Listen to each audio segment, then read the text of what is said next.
and welcome to Unobstructed Views. We are presented by Blue Moon. When you choose a Blue Moon, everything becomes brighter. We are so psyched that you guys are with us on this Tuesday evening. This is our 6th show and the 2nd time in which we have Jonathan Papelbon in studio. You've been here a lot. I'm in the house, Alanna. Let's go. Good to see you. Good to see you. We got to get another dub. 100%. We're 4-1 on the show. Jared Carrabis, Jonathan Papelbon. Obviously, these two need no introduction. I am Alanna Rizzo, taking you through the entire game today. We are on, and so is Peyton Tolley. It seems like we always get a Peyton Tolley start or a Sonny Gray start. We love it. Jared, Peyton Tolley is your favorite person in the entire world. planet, yeah. So what do we need from him tonight? Fastball's up, curveball's down. I would say with the sinker, like let's get it. Let's get some paint in there with the sinker. Like let's show him something that's in the zone, show him something below the zone. But ultimately, it's going to be about the four-seamer tonight, as it always is with Peyton Tolley. Are you a guy that likes to watch Peyton Tolley pitch? The way he goes about his business, his attitude. I love to watch him because you can tell that he's having fun out there, right? And to me, the moment I stopped having fun was the day I retired, Alanna. And so for me, I just say keep that up, keep that enthusiasm.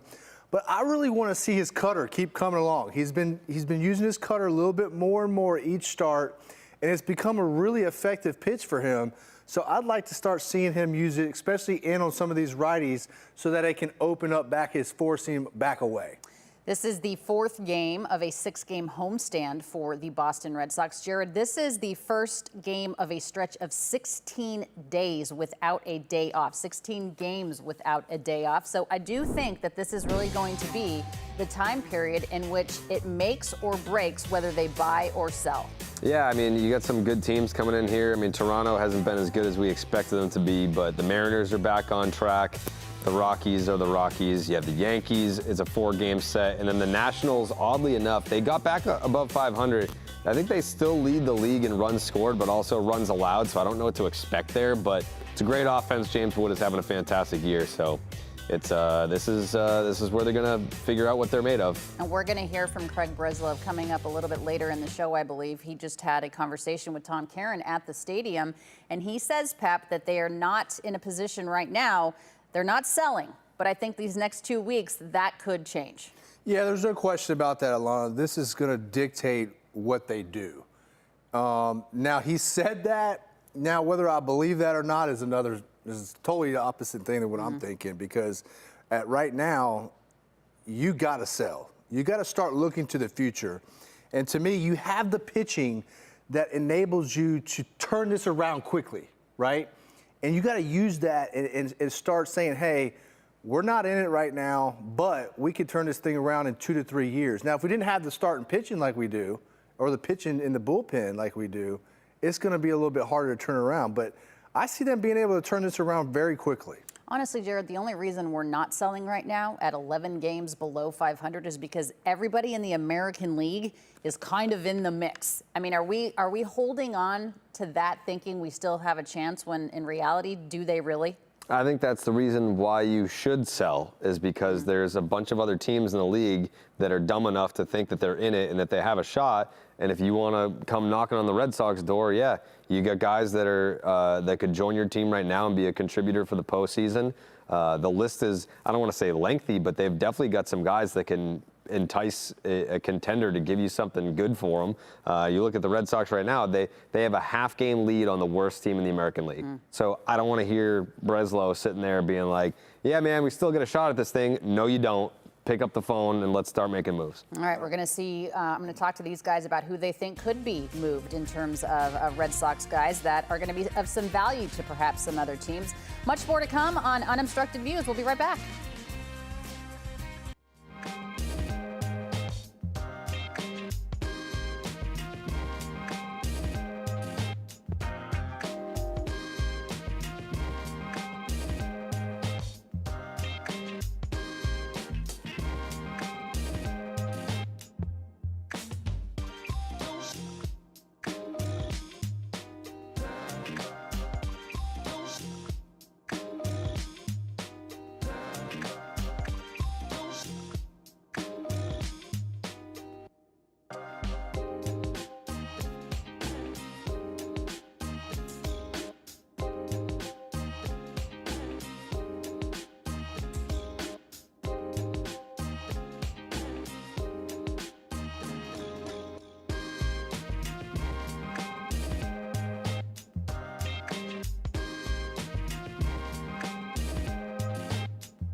Taking a look at the lineup for the first time this evening. Not a huge surprise in terms of what Chad Tracy is rolling out there. We'll see that here momentarily. But if you take a look, obviously, guys, Wilson Contreras is the heart of this team. He's the spark plug, and it makes sense that he is in the cleanup spot. He is on some kind of tear. What is he doing well?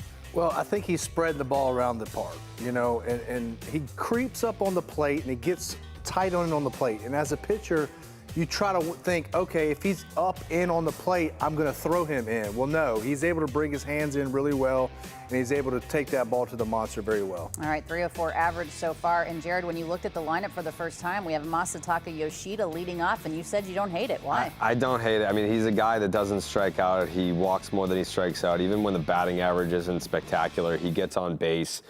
He puts the ball in play, and I feel like you need to do that. Make the other team throw you out, and he certainly does do that. All right, Wilson Contreras spoke with Jemiah Webster earlier today about his offensive hot streak. I think trying to do my stuff with the training staff, knowing what worked for me, and most importantly, sleep. Anybody who watches you play for 5 minutes sees how hard you play and how you approach the game. Where'd that element come from, and where'd you learn it, of just hustle and hard work? I think it's coming from home, coming from my house, from where I come from, knowing that I only have one opportunity to make it to the big leagues, and I still come from there, from the passion and love that I have from the game. And I think it's the way we should approach our game. See 20 runs from the offense over the course of that Rangers series. How good was it to see some consistency be built and try to carry that over? Amazing, man. I think we took good at-bats the whole series, the 3 games against 3 tough pitchers. And don't try to do too much is a huge key for us, and just try to make contact, see what happens. Last time we talked to you about your offensive approach, you still felt like you were searching for some things, like you weren't where you wanted to be. How secure now do you feel in your offensive approach? Feel better, be honest, feel better. Like I said, trying not to do too much, just making contact and just having a good plan and a good approach. Been an exceptional year for you defensively, offensively. We see the numbers.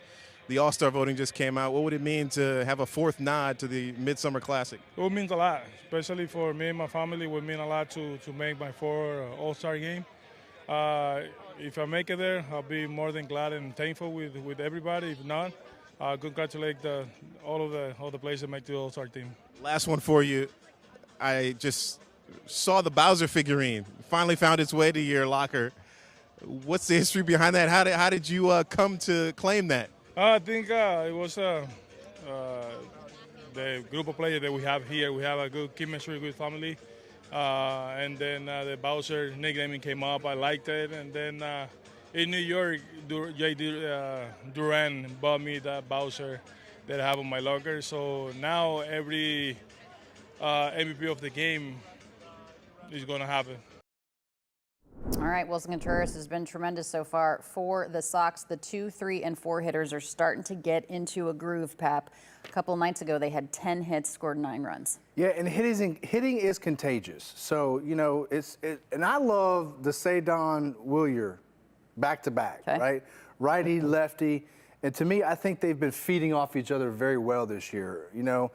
And for me, when you have hitters that are contagious and they're all going up there hitting, it sends a message to the pitcher, like, hey, you better get your act together because we're here to come and we're here to hit. So hopefully we keep seeing it. Also, Contreras has been hitting. I mean, he's been hitting all year, but he's been really hitting with Duran hitting behind him, too. Yeah. And I just want to point this out. We did predictions last episode, and I said Caleb Durbin was going to hit his first home run off an actual pitcher. He didn't do it, but the next night, 2. Yeah, but that doesn't count. No, I'm not saying it counts, but I'm just saying I smelled it, and I knew what Okay. it smelled like. It was Caleb Durbin hitting home runs. And what did you say the first time we really talked about Durbin? You can't spell what? You can't spell Durbin without RBI. That Alanna. is right. That's right. That is right. It's going to be a good pitching matchup tonight. We have Dylan Cease, who looks like the W.B. Mason guy, going up against Peyton Tolley on the hill for the Boston Red Sox. We will make our bold predictions. We'll see if Jared can actually get the right date when we come back.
All right, we welcome you back to Unobstructed Views, presented, of course, by Blue Moon. We're happy that you guys are here with us. Happy that Pap is in studio, and always happy to see Jared. And he'll explain why he looks like a panda a little bit later on in the show. It is time now for our bold predictions, guys. The first question that I ask the two of you is the amount of combined Ks between both starting pitchers tonight total, okay? So Dylan Cease, Peyton Tolley, the amount of total Ks tonight. Ooh. I'm ready to go. Go for it. And I did the math, too. Did you? I'm proud of you. Can you see this? Totally 7.5. How do you have half a K? Because that's just what Vegas has them at. Plus 8.5 equals 16. You are correct. I am correct, yes. You're correct. Yeah. Your math be mathing. 20? Yeah. Wow. Yeah, I think it's. Where did you come up with that? I came up with, well, I mean, Dylan Cease, I believe his strikeouts per 9 is like 13 and change. So I was like, all right, give me 12 for Cease and 8 for Tolley, which he's more than capable of. I think 20 makes a lot of sense. Okay, that is, I think you're taking Bold. way That's bold. over on the line there, but that's fine. I'm actually going to go 12 total, not just for Cease. Yeah, I'm going to go Dylan Cease with 7, Peyton man. Tolley with 5 for a total of 12. So I'm going to go ahead and take the under. Pap's over here with half Ks, and that's fine because Vegas, it is what it is. All right, your second question here on our bold predictions, guys, is how many hits, and I'm going to go ahead and add something else. How many hits and runs will the 2, 3, and 4 hitters have combined? So we obviously have Cedon, Wilyer, and Wilson, or as Pap likes to call 2 and 3, Cedonier. Wait, so we're talking hits and runs scored or Yes. runs driven in? Runs driven in, RBI. Okay, so hits and RBI combined. Correct. For these guys. For the 2, 3, 4 hitters total. Oh, God. Okay. I'm losing it. Hits plus RBI for Cedon and Wilyer. And Contreras. Oh, and Contreras. Yeah, the 2, 3, 4 hitters. So not Masataka and not Duran. 2, 3, 4.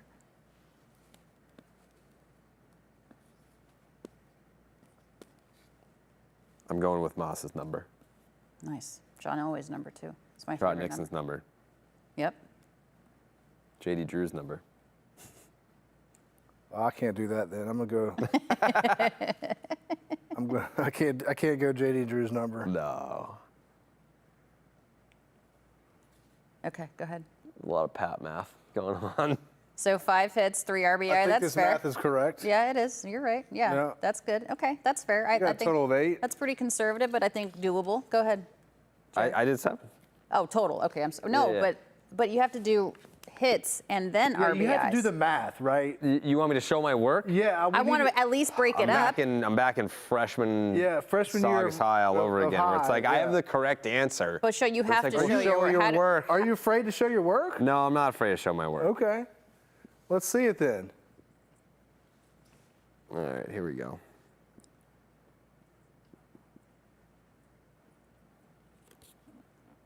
Okay. I say Okay, so 6 3 hits. hits. Ooh. 6 hits and 4 RBI. Okay. Okay. All right, we're in the 6 same hits. neighborhood. Yeah. Okay. And finally, I need one, and hopefully let's get this in soon. Well, good, because he just Ball walked in, 4. but that's not going to Yeah. be the answer to this question. Who is the first person, could be on either side, first person to hit a home run? You do not have to say the inning. Man, leadoff walks kill you. Mm-hmm. As a pitcher, I hate seeing leadoff walks. It's so important to get the first guy out, man. And if he's going to have a successful night, he's going to have to do that. First person to hit a home run tonight. Mm-hmm. Ooh. I'm not going to go WC-40. It's too easy. Okay. Oh, dummy. Remember, Vladimir Guerrero Jr. only has 3 on the year. I'm going with my boy, Cedon. Okay. I like that. Oh, wow, both of you. okay. Why do you think that? You guys have some telepathy right now. Yeah, I mean, I like it's warm out, righty on righty damage. And I mean, my gut tells me that it's Wilson Contreras, but I was like, it's too easy of a pick. Like, you're not a ball knower if you just go with the easy pick. So I'm I went with the next best pick in my mind, someone I think has been hitting very well and for power recently.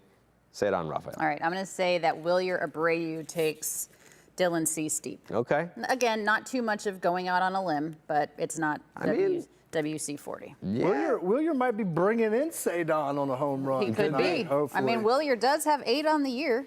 Hit one Friday There night. you have it. All right, we will continue to check in on our bold predictions throughout this ball game. Right There you now, go, strike out. leadoff walk. Ernie Clement just struck out. So Very handsome, by the way. Ernie Clement, or, yeah. or Well, why? Peyton Tolley's, Yeah, he's Peyton sexy. Tolley. Oh, wow. Yeah. Big Ernie- difference between handsome and sexy. Big time, yeah. Is like yeah, handsome like who you're bringing home to your family, and sexy's just like One night who stand. you're telling Yeah. your One night friends stand about. is sexy. Okay. Yeah. Handsome. Or beautiful. That's like you're bringing them home to mama. Yeah, yeah. Like, it's just like different, you're going to get different movie roles, you know? All right. So who are you casting as sexy? Like, Peyton Tolley's going to be like a cowboy. Like he could be like Rip in Yellowstone. I don't know what that means, but I agree. And then Ernie Clement, like, he's like your lead role, like heartthrob. You know what I mean? Yeah, like a teen heartthrob. Yeah.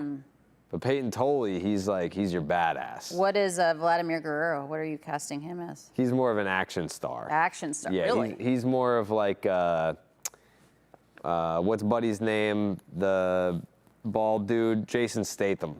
Oh. Yeah. 007 Jason Statham? No, that's I don't know Oh, who you're God. thinking Did of, you but see that that's swing?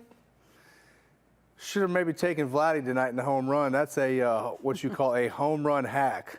Watch this. You got to make contact though, Pat. yeah, he crushes the ball at Fenway. There was I want to say it was God. Monster Week 2 years ago. I was up on the Monster with Lou and gosh. OB, and Vladdy hit one over our heads that ended up on the parking garage across the street. The one that they're tearing down? Are they? What are they putting there? A new building of some sort, I believe. That's why the Sitco sign had to be moved. Oh, that's stupid. I don't like that. Well, I don't know that don't take that to the. No, Well, I mean, Alana, you gospel. are correct. I'm just saying I in will confirm general. that. Okay. I You are don't like correct. the fact that they got rid of the Sitco. No. They're they're not just getting rid of moving it. it to put. I don't like that they moved it. Well, Well, you're still gonna It's be able gonna to see. be it. Oh, there. what a play. Nice pick. Good play on both ends of the ball there. Little backhand pick by Marcelo Meyer. And IKF, little pick. How much do you think it would cost to put the Sitco sign, like, in my house? you can't afford. I know you make bank, but you can't afford it. The Sitco sign? No. There is one, by the way, in Falmouth. We just went to the Raw Bar in Falmouth yesterday, and there's a little Sitco sign. That one you have a shot of buying. I would like to put in an offer if anyone is watching. In Falmouth at the Raw Bar or the real one? I mean, is it like to scaled? Is it No, a it's square? Look at It's this. half the size. Oh, It's look halfway Yeah, done. see, come on, man. Where are they coming. putting it? They're They're gonna going to move it like 300 So yards. you know where the Hotel Commonwealth is, right? Yes. It's gonna be basically over by the Commonwealth. Am I going to be able to see it You will from be, Fenway? yes, you'll be able to see it inside of Fenway, yes. And you'll Okay. still be able to use it as like a landmark to know where Fenway is when you're bebopping around the city. Yeah, when you get lost in the Yeah. city. I don't want people to know that. That's almost like a badge of honor to just know. Well, you're also from here. Not everyone's from here. Like when I grew Yeah, up we in don't want Colorado, you- I knew the mountains were west. And then I left Colorado and the mountains weren't always west anymore. Did Bill Lee pop in the Nesson booth when he was here the other day? Yes. He did? Yes. So I interviewed Bill Lee in 2011, I want to say. When was Crawford's first year here? 11? Yeah. Yes. Yes. And we were talking to him about Carl Crawford adjusting to Boston, and his theory was, he's like, he's been awful because Boston has too many one-way streets. He's like, it's so confusing. He just thought that the way that the city was laid out was confusing Carl Crawford into not being good at baseball. And I was like, you know what? That could be it. I don't know. Because I didn't personally have an answer for it. It's Bill Lee. You got to know Bill Lee a Yeah. lot. Bill Lee is pretty much out there. I think he's. He's been out there. I think he's pitched on acid before. Oh, my. Yeah. Yeah, he's got decades of being out I'm not there. certain that having a lack of geographical awareness outside of the ballpark translates to playing poorly a lot of inside stress. of the ballpark. A lot of stress. You carry it with you, Alanna. He's still pitching though, actually, for the Savannah Bananas. Bill Lee is? Bill Lee Yeah. still pitches for the Savannah Hey, Bananas. Bill, if you're listening to this, I would like to go to a Savannah Bananas game. I need 4 tickets. Let me know. I mean, You got Jonathan Papelbon sitting right next to you. Can you get me tickets? Alanna. He literally pitched for the Bananas. Yeah, I've pitched for him multiple times. Okay, I've great. known him for a long time.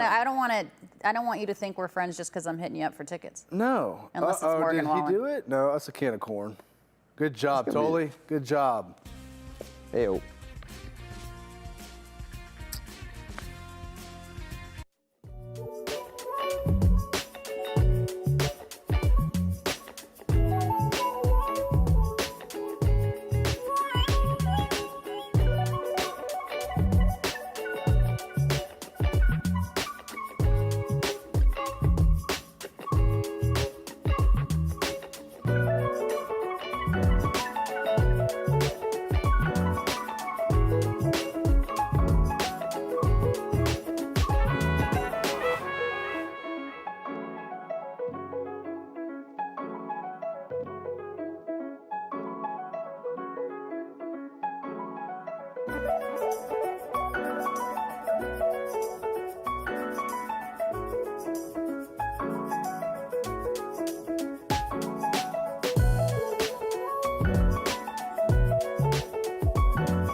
Always wondering what the situation is with Roman Anthony. He has missed 34 games at this point. Placed on the IL on May 7th, retroactive back to May 5th. Earlier it was just a wrist issue. Now it is a sprain, a tear in the base of his ring finger. There he is in the outfield, kind of just stretching, kind of getting some movement in.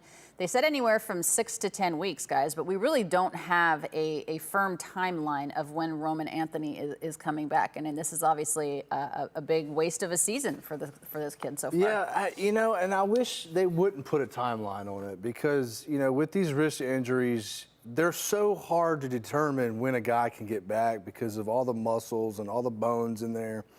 But, if I'm thinking about it the way I'm looking at it, he's got at least 3 more weeks, and then you got to get him back into baseball shape. We might be looking at the trade deadline possibly at worst case scenario or best case scenario for me, the All-Star break.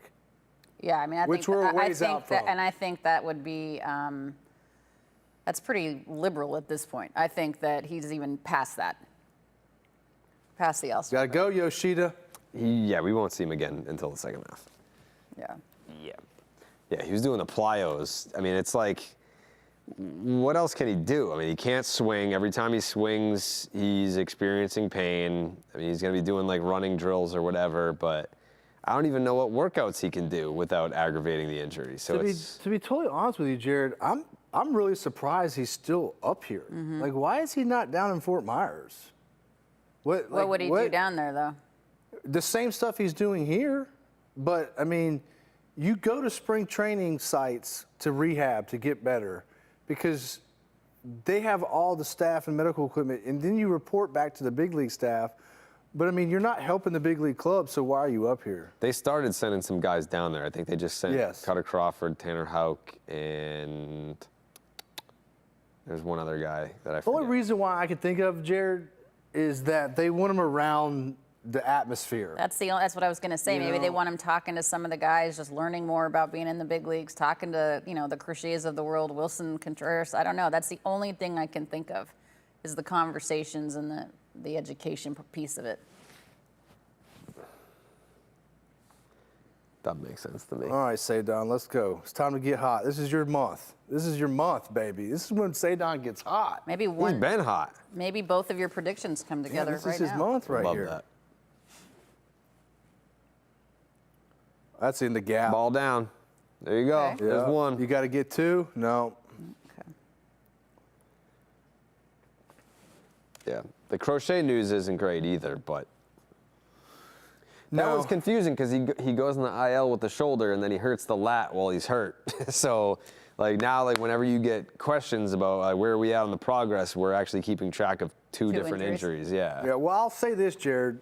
You know, sometimes when the front part of the shoulder is weaker than the back part, then you can also get injuries from that. And to me, it's kind of what it sounds like to me because, you know, his shoulder and the front part with the inflammation and all that wasn't very healthy or strong enough to support the backside.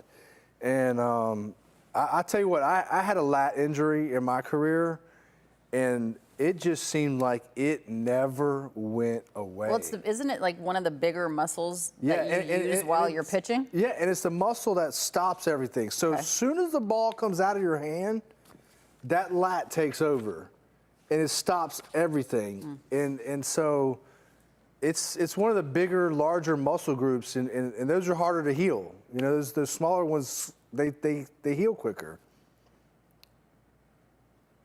Will, you're swinging like he wants to go yard. Yeah, that was a good hack. You have him as your I homework? do, yeah. Yeah.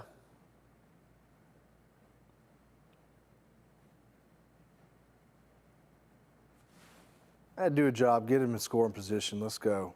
Does Dylan Cease have a ponytail going on? No ponytail today.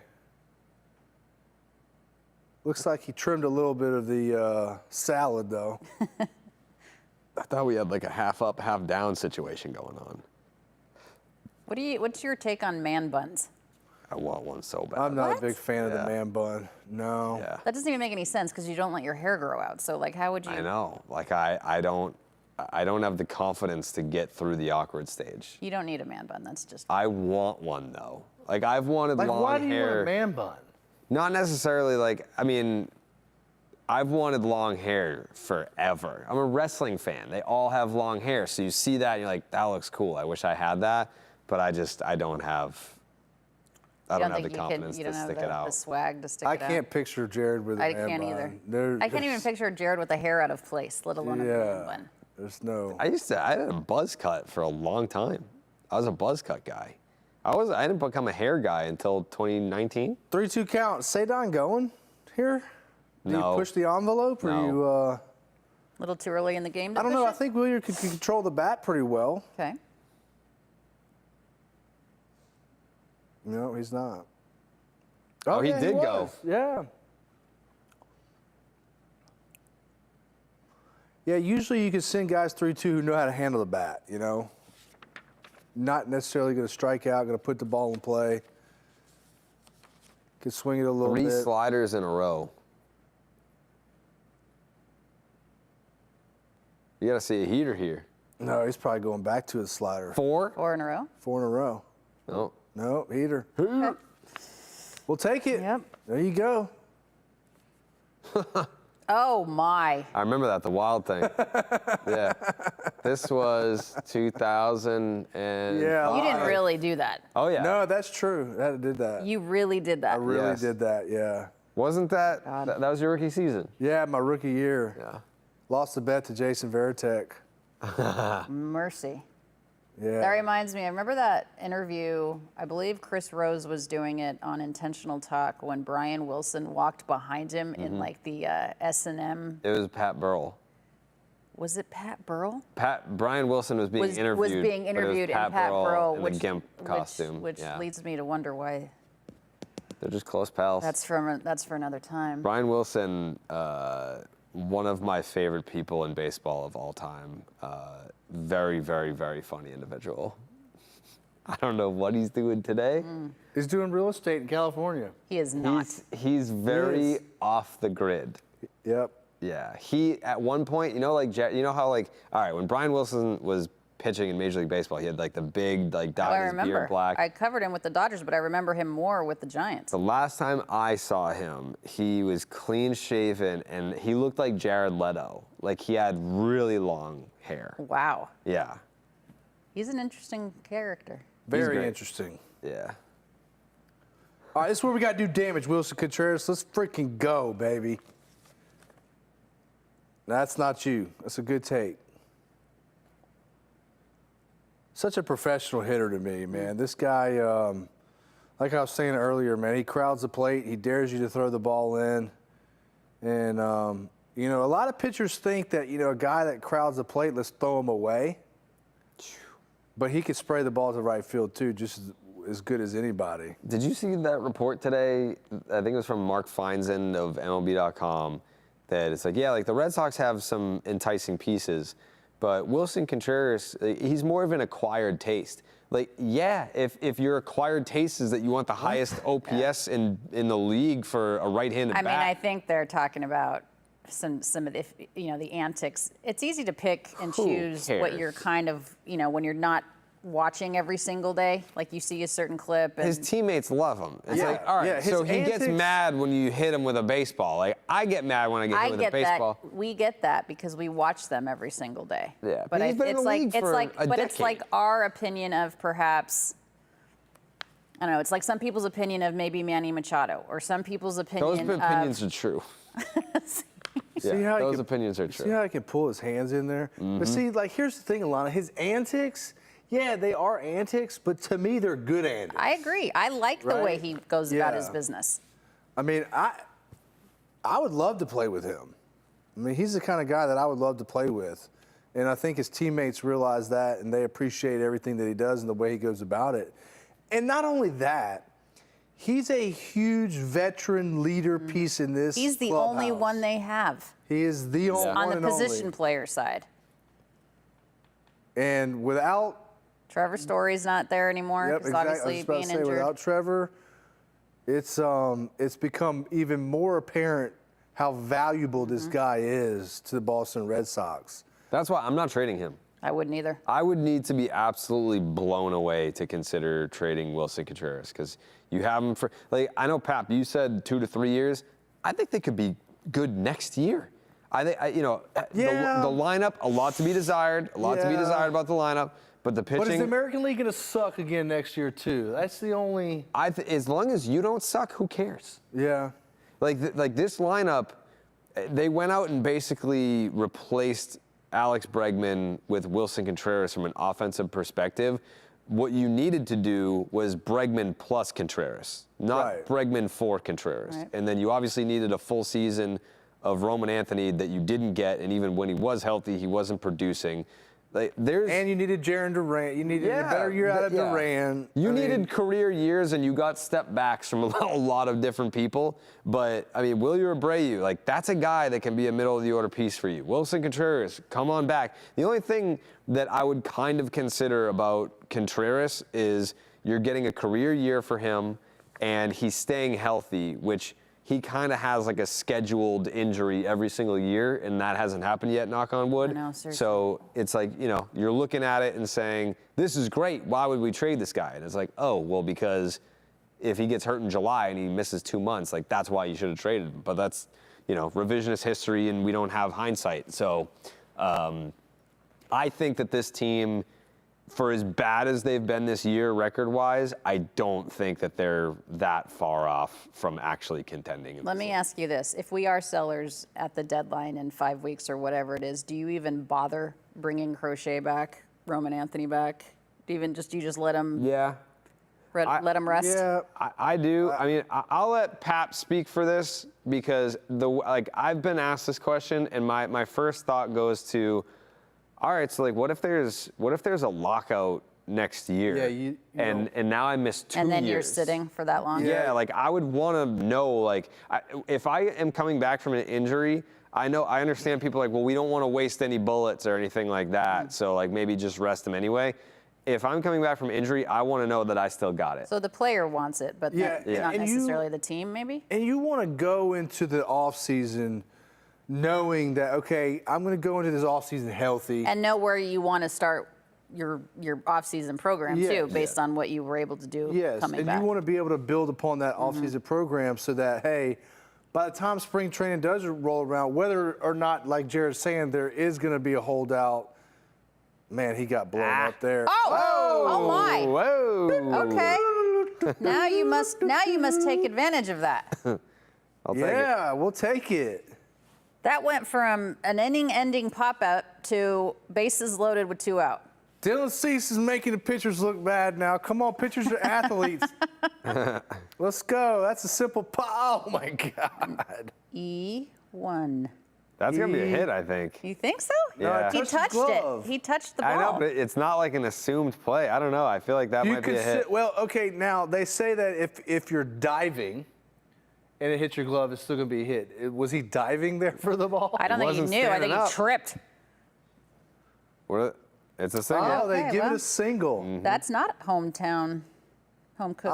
I am pitching right there. I'm so mad. All right. Hopefully he can All right, lose it Caleb. after that. How do you feel about a pitcher making an error and then it still counts? It is still an counts earned run. against him? Yeah, that's It's your BS, fault. man. Yeah, That's why would that BS. be an unearned run? Yeah. Because as soon as you let go of that ball, you become a position player. Mm-hmm.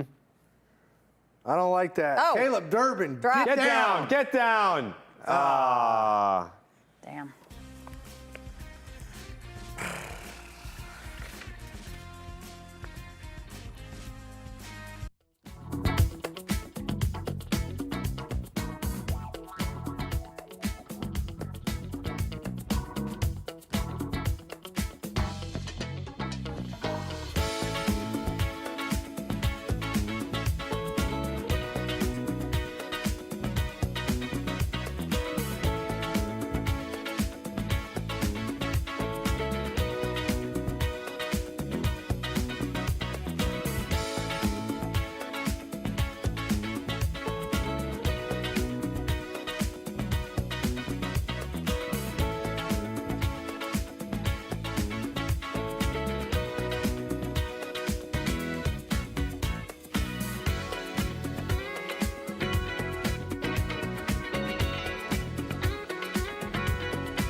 Unobstructed Views, Peyton Tolley on the hill for his second inning of work. No score here in the top of the second inning. On Tuesdays, typically, Craig Breslow has a conversation with Tom Caron when the team is at home. Today was no different. Let's take a listen to some things he had to say about the trade deadline and the state of the Sox. Yeah, well, where we are right now is there's still a lot of games to be played between now and then. And more important than looking at what other teams are doing and where we are in the standings right now, what's most important is we figure out how to play our best baseball. How to win more games and put ourselves in a better position. But you're right. It's not.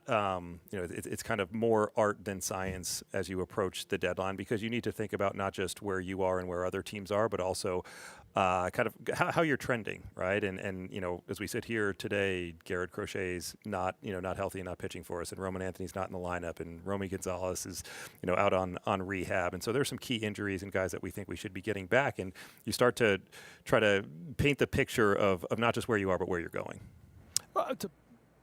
And he did go on to say that at this moment, they don't consider themselves to be sellers. We talked about that in one of our first segments here on Unobstructed Views. A lot can happen, though, over the course of the next 2 weeks in this 16-game stretch that the Sox have consecutively. If we were going to be sellers, who do you think makes the most? I understand it depends on the package that you get back, but just in terms of a value piece, who do you think gets moved? Well, Alanna, I'm more concerned about him making the statement that it's more art than science right now. That's a good point. I'm not really sure what that means. But to me, right now, if it's Chapman, okay? But because closers at the deadline are the most valuable piece that everybody wants going into postseason. And it's whether or not, I could take this closer with another closer that I might already have on my team, use them as a setup, have a kind of a two-headed monster. But to me, it's Chapman just because of what role he's in as a closer. Now, if you get rid of Chapman, that is a tall tale sign to say, hey, you've punted. We've punted and we're done. Yep. Do you think Chapman, if he gets moved, goes to a National League team? Because the competition is so much stiffer in the NL that the team that probably needs him the most That's a strike three right here. doesn't have a closer. Whereas the American League, there's so many. Let's check this out. Oh, got him. Oh, wow. Okay. Well, we'll have to revisit that when we come back, because that's the third out.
Let's take a look at that, what appeared to be a drop third strike that Connor Wong wanted to challenge. It ended up being the final out of the inning in a 1-2-3 inning for Peyton Tolley. So we first thought maybe Peyton was the one that challenged it, but it appeared that it was actually Connor Wong. And he ran away and tapped. He was in fact correct. You it got was to a do strike. that. Yeah. Yeah, you got I mean, what do you? They say it's two. There you go. Oh. Say it's what? You got 2 seconds. Yeah. Yeah. So you get 2 seconds. So that's because they don't want them to look into the dugout. Right. Cheat. Yeah. Yeah. But to me, as a catcher, I mean, he totally misread that catching it, but obviously read it as a strike. So good for him. I didn't realize you could challenge it if the ball was dropped. Oh yeah. Oh yeah. Yeah. Is it just me, or does IKF's leg kick get higher and higher? Yeah, he had one the other day where it looked like he was winding up to launch a ball onto the Mass Pike, and it was like an infield single. Yeah, man, it just seems like it gets bigger every game. He's gearing up for one. It's coming. It would be the second of the season.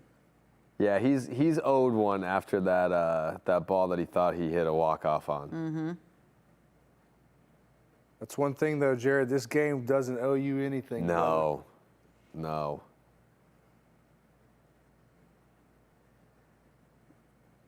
You know, we've had good at-bats so far, though, right? They're putting good at-bats together, building this pitch count. He's got 30 pitches already here in the second. It's just starting. If they can get to the Blue Jays. Right now, just 1 K for Cease. Yeah, if they can get to the Blue Jays bullpen early, we're looking good for not only tonight but the rest of the series, because their bullpen isn't that great, No, it's not. And they lost their closer, too. Yeah, he's down. Oof. That's never a pretty sight, is it? No. Still early. And unfortunately, Alanna, when you are having a bad season, every day you show up to Fenway Park, you get reminded of it. I mean, it is massive, right? Right Yes, there. I know. Every time you take the field. It's a beautiful pissed me park, off but woo, it's huge. In 2005, Pap's rookie year, the Red Sox finished with the same record as the Yankees, and they got there on the final day of the season. Yeah. But because of whatever the rules were, it's like, all right, you win the division, you're the wild Yeah. card. But they finished with the exact same Well, record. it wasn't a season, like head-to-head season series? Like, did the Yankees I forget what the beat? tiebreaker was back Probably then. season series. But credit to whoever was doing the scoreboard. They put Boston on top. Yes, because of alphabetical order. Ah, nice. Yeah. Yeah. Yeah, I think both teams finished with 95 wins, but the Red Sox were on top because of alphabetical order, but were the wild card. We will This sucks. Oh, well, it doesn't suck for them. It sucks for us. I still don't know how we lost, but that's all right. We are happy for our colleagues. But I'm happy for Lou. I'm happy for OB. I'm happy for TC. They do a great job. What about Jemai? Jemai got one too. Does Jemai get one? Well, if think it was for the pre and I think post game show, then yes. This was for the 1975 game. Okay, yeah. Yeah, let's just do a blanket congratulations to everyone who won one, but I'm still very bitter that we didn't. Yeah. It's hard to be happy for other people when you're not happy for yourself, Jared. Congratulations, Charlie Moore. He is the one that beat us out. Yeah. Mad Fisherman. Yeah, Charlie Moore. Charlie Moore has been telling me he wants to take me on his boat for 15 years now.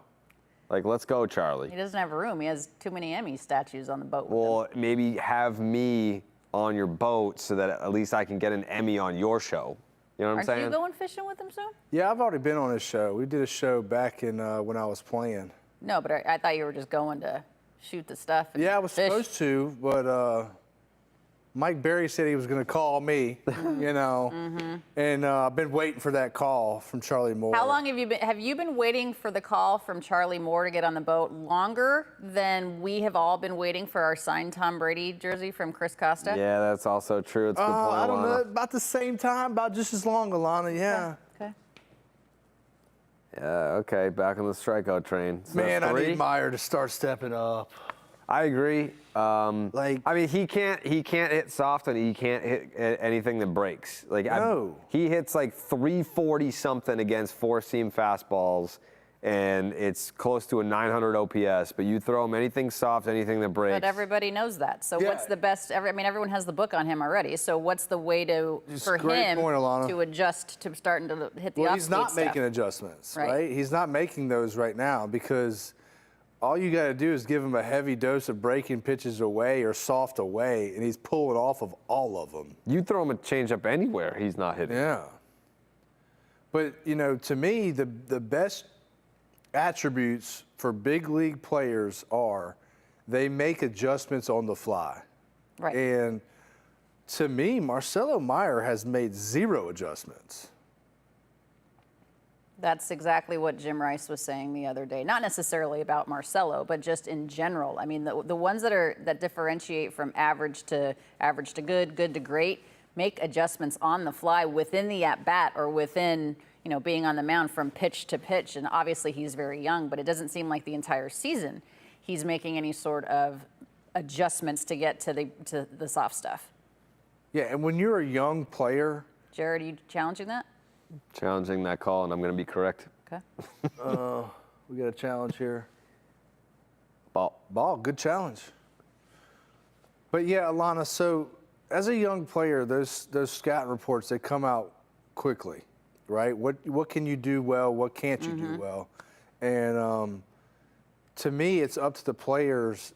And these players can see these scouting reports. They know what their scouting report is. So how do you not make these adjustments? And if you can't make these adjustments at the big league level, are you a big leaguer? Yeah. Yeah. Who was the best at making adjustments when you played from an offensive perspective? Manny Ramirez. I know Yeah, I mean, he literally could sit. But see, he had the ability to sit on one pitch. If he knew that you were going to try to get him out with that pitch, he would sit on it. Just wait for it. And just wait for it, yeah. And usually when he got it, he didn't miss. And that's a tall tale sign of a bona fide all-star or a Hall of Famer. Didn't you say the other day in the broadcast, Sox in the Vox, that he never, ever changed his swing? Like in terms of if he knew that the guy was going to throw him a changeup, but he knew he could hit that person's changeup, that even if he was, he struck out, he never changed his approach. He never changed. Yeah. Because he had so much faith in his own system, approach, mechanics, that he knew that ultimately he would get the best of them. And I'll tell you one thing. There really and truthfully, I didn't see many that would outwork Manny. Manny worked his ass off, man. Like, he went to the yard every day, ready to work, ready to win, until, about 11-ish, 10-ish. It got a little hairy. But so few are the ones that have that much God-given natural ability and talent, but also have the work ethic. I've known in my career many guys that were first-round draft picks, one of one, that have the work ethic of this box. Yeah. And they're not in the big leagues for long. Or at all. And to be honest with you, Alanna, Marcelo Myers strikes me as one that should probably think about work ethic and think about how much it takes to be an everyday big leaguer, right? Because you got to put in work. And when you're hitting 215, 220, what's he hitting? Probably Marcelo's hitting 222 coming into the game. 222? And he has one strikeout. I mean, you got to put in work in order to get back to where you think you belong. And that takes a lot of effort and work, and you got to want it, and it takes a lot of will to get back. Well, I mean, you know better than anybody. It is so difficult to get to the big leagues. It's even harder to stay here. Yep. All right, we got a ball game. Let's keep it going, boys.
Welcome back to Unobstructed Views. In case you missed it, over the course of the weekend on Friday and Saturday night, Dave O'Brien was attending his son's wedding. Congratulations to the O'Brien family. So it was Sox in the Box night. Lou Merlone served as our play-by-play announcer alongside World Series champions Jonathan Papelbon and Will Middlebrooks. Take a listen to the Three Stooges. Puts the Red Sox up 2-1 here in the first. Yes, sir. Think we're on to something up here in the Sox in the box. Sox in the box, baby. I tell you what. Y'all, I don't know how many stitches are on a baseball, but he got every last one There's of them. 108. Now, pitchers are athletes, my friend. Get out of the way. No clue. That really we'll handle surprised it. me. You Yeah, didn't we'll know handle it. that. I had I'm no 1 for clue, 2. I Alanna. dropped one earlier. I just know I gripped him and ripped him. I had it. That was a hit. I had it a hit. That was a missile. I'm not going to lie. When I was in the studio at the time, we had a 97% catch rate there, Lou. No, that was not that. You ever miss starting? That's a great question, Lou. Not really. You know, I couldn't sit still. Shocker. Yeah, I could. Those 4 days in between your start drove me nuts. Ah, got him. Yeah, I don't Okay. think Drove so. everybody else nuts. Yeah, and I believe that's I'll be staying over too. a detriment to the team if I have to sit there for 4 games straight in that dugout. They'd Yeah, probably Alanna, get I pretty made that tired of me. decision So based upon a they team. said, let's put him out in the bullpen. Let's ship Do him what's out best for the team. Just be a closer. Yeah, they You can't handle your energy 5 days in a row. Coffee of the day spilled all over Now we Jonathan need a Papelbon. change of pants. Yes. How'd you knock the coffee over, by the It's way? all good. Got Well, a little issue. I want to say I'm going to blame that on Lou. Because We rally, folks. We I had to rally. move my teleprompter or screen You know, when you drink so guy much out of the coffee as I way. do, you're used to this. Clean up All aisle for Lou. 58. Is that the 8th one? Yeah. Number 8. Numero 8. Let's see. Hold on, we I don't got know, guys. They called him Smells out good. on the field. Is there enough over? I mean, Yeah, he's- Jimenez is like adamant about it. spilled all over the He's notes, safe. which you're good with. I mean, you The haven't angle that left. you wanted was Hey, the yeah. last one, because that's, I don't know all if you right. got the You've pants sat on the here way the whole by, game, so but you have not left. And This is what It's you a deal lot with of when you drink that much Yeah, coffee, I folks. decimated the booth On with edge. coffee. 3-2. Foul back. it's on my shoes. Our pets' heads are falling off. Sicko signs falling apart. Got no Just right Sitco. Lou Merlone did a great job, play-by-play. That was fun. I It thought was he an, did it was an too, enjoyable. yeah. It was an enjoyable listen. What do you think, Jared? He's safe here. I think he's safe, yeah. Okay. Do do do do. We need to bring back Sox in the box for sure, and let Dave go on a little vacation, drink his $1,000 bottles of wine. Yeah. He's safe. Yeah. Here's a question for you, Pat. If you could add a 4th voice to Sox in the Box, who do you think fits the best with that group? Millar. Yeah, Millar. I gotta go with Millar. Yeah. The real 1-5? The real 1-5. But he'd be yapping the whole He time. does. Yeah, you he guys does, be man. fighting You for know, airtime. he's got attention deficit disorder for sure. But yeah, He's one of my favorite people. yeah, he's a great dude and loves to talk the game of baseball. You just gotta slap him upside the head and tell him to shut up sometimes. You Fair. know, that's That's it. fair. Yeah. I worked with him at MLB Network. He's a great. We were on Intentional Talk together. Yeah, Just a he's good great. dude. I got a funny story. Me and Millar. So my rookie year, no, spring training before my rookie year, I get my first call up in spring training to go pitch on the road because Kurt Schilling he doesn't want to go pitch on the road. Yeah, spring training, forget Spring it. training, Veteran, forget it. Yeah, I'm not pitching on the Yeah. road. So they say, hey, Pap, you're going to go pitch against the Baltimore Orioles.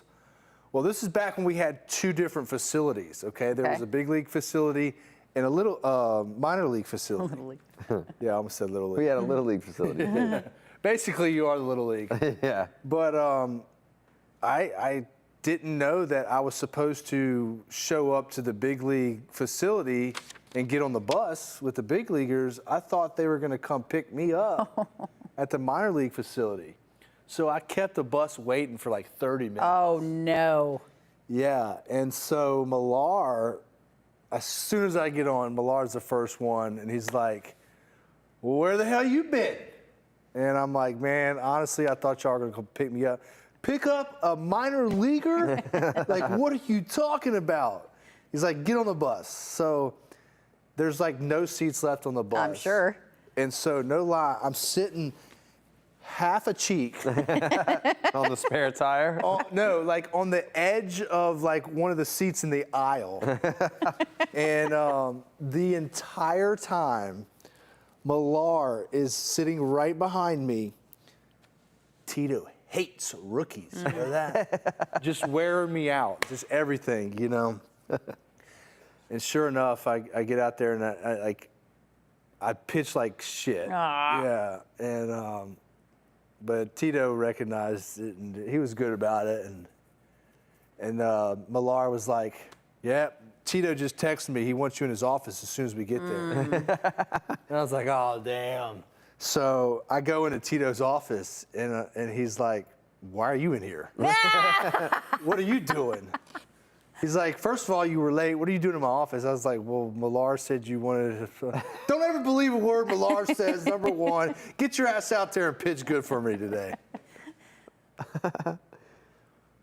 That's interesting on another level for me, other than it being a good, fun story, is that it is so important to have veteran leadership of guys telling you what to do, what not to do, and I don't think there is that on this team. There is none of that on this team, Alanna, and you know it's different now because you have all the social media and all the content. You also have kids making more money than the veterans on this damn team. Yeah, You know what I mean? Yeah. So you know, but I loved that part of it, you know, and it didn't bother me at all what Kevin Millar was getting on me for. I enjoyed it. In fact, I dressed up twice as a rookie. I liked it so much. What did they make you dress up as? Well, I was the first one I was like A princess? yeah, no. I was a how do I say this? Stripper? No. I looked like one. But I was dressed like a witch in lingerie outfit. Okay. And the next one I was like some doll, like with like Pigtails? pigtails, and it was a scary sight. What Really is scary sight. the best rookie dress up theme that you've been, not necessarily, you didn't necessarily have to dress up as, but that you were a part of when the rookies had to dress up all as like Oompa Loompas or whatever? My all-time favorite was we had Daisuke and Okajima. Remember? They were pirates. No. 07, they were pirates. No. They were Teletubbies. Oh, yeah. They were Teletubbies. Yeah. And they just, with their like Asian face, just fit the Teletubbies so perfect. And I was like, this is great. I want to say, because Buckholz, oh, so his rookie year must have been 08. So the 08 rookie hazing must have been the Pirates. Yes. Yeah. So Yes. Buckholz came up in September of 07, but his rookie hazing year would have been 08. Yeah. Yeah. And then we, I believe we dropped Daisuke and Okajima. That is Nate Eaton, isn't it? I missed it. Anyway, we did, we were going to the hotel. Drop them off at like the corner, right? And make them walk. No, we dropped them off like 2 miles. Made them walk all the way through the city in Teletubby outfits. It was They must have phenomenal. been so confused. And yeah, I think they got lost. I want to say they got lost because they didn't. Can you imagine two We were poor like, no Asian guys? translators can go Oh with you. my God, these poor like guys. nobody. You just got to figure out how to get back. That's my worst nightmare. Like if you did that to me in Japan, I would cry. And like took my phone, Yeah. I'd be like, yeah. Took their phones. Took everything. Gotta be resourceful. Took I their can't bags. We had their bags. We had everything. We're like, beat it. Get off the bus. Figure out your way back to the hotel. Yeah, that's my worst nightmare. And then a lot of guys were like, "Oh, crap! We might lose them. They don't speak English, and They don't have phones. Yeah, we were kind of panicking for a little while when they didn't come back in a decent amount of time. Were they mad? No, they were good characters about it. Yeah. I know not everyone would have handled that great. Now there's some people that fight it, Jared. Yeah. But trust me, you are much better off with just going with Yes. it and enduring the rookie hazing and then fighting it. But They see, don't do it I don't anymore think now. they do it. Yeah, Yeah. I was just about to say, I don't think they do it anymore. Yep. Which, I mean, Dodgers still dress up. do they? Yeah, Good for but they them. had when Justin Turner was still there, they had the entire team. I mean, the whole plane dressed up. It wasn't just the rookies. Everybody dressed up. Broadcasters, everybody. It's going to be 1-0. Yeah, the best Millar story was, I mean, I'm sure there's a ton of great Millar stories, but in 2007, The Red Sox were in the ALCS against the then Cleveland Indians, and they were down 3-1, and then got the series back to Fenway for a Game 7. I think I know where you're going. Kevin Millar comes back to Boston to throw out the first pitch at Fenway, and it's like, don't you play for the Orioles? Like he was still, like he was not retired. Like he was still, he was the first baseman for the in the division AL East Baltimore Orioles, and the Orioles were like, go for it. Like, whatever, dude. If that's what you want to do, go for it. But not many people, I don't think, who else could get away with that? I don't know, because not as an active player for another team. Yeah, never mind an active player, but in the same division. Yeah, dude. He just comes from a different breed. His family is just, you got to know his family, man. Yeah. Like his son Cash, dude. The first time I met his son Cash, he was about 5 or 6 years old, and I'm in full uniform, and he literally cup checks me. Yeah. Wow.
In case you were absolutely oblivious, everybody knows that the World Cup is happening now, and Boston is a huge site for it. And the Scots, Jonathan Papelbon, who have not been in the World Cup in 28 years, have absolutely graciously taken over the city. When we were walking around on Saturday, I saw so many Scots in kilts.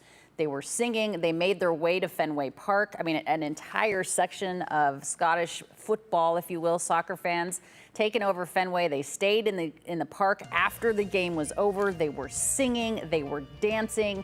There were jokes that they completely drunk the city of Boston dry. They did. That's not even a joke. No, they on my plane over from Atlanta, there was a bunch of them flying into Boston. They drank the plane out of liquor. I mean, it is a sight to behold. If you are like bar owners are basically saying it's like St. Patrick's Day times 10. Well, and a lot of folks have never even been to the United States of America, coming from Scotland or the UK. But the World Cup is a big deal, and their country hasn't been in it in almost 3 decades. So they are making the most of it. And I believe it was Scottish Day at Fenway on Sunday, correct? Yeah. Correct. They got a nice little Red Sox jersey giveaway. And it was crazy. I wish the Red Sox won that game, because I can't even imagine what the environment would have looked and felt like. But they were flooding the concourse after the game. And then I saw Jen McCaffrey tweeted a video. It was after midnight, and fans were waiting in the parking lot, the players' lot, for like autographs. And yeah, all right, so there's still fans that are the Scottish fans were playing their bagpipes. It's unbelievable. For the Red Sox fans that were still waiting for autographs. And our nation's finest, some state police were kicking the ball around with them Is that outside. Alan Embry? I don't know. No. It's not? I think it is. It is Embry. Yeah. What's he doing sitting there talking to Breslow? They might have been, they were teammates in Oakland maybe. Let's go, Say Down. Get Stay down. There you Okay, go, two baby. There you go, Say back-to-back Down. hits for Say Down. Say down, baby. Love it. My man is good. This is his month. He's a triple and home run short of the cycle. June is his month. I don't know if getting y'all there. recall last year what happened in June either, man. That was the walk-off home run. Well, actually, no, it was Yeah. July. The walk-off home run to send us into the All-Star break was July. Was it the July? green But he jerseys. got smoking hot come June, though. Yeah. Come June rolls around, and this man gets smoking hot.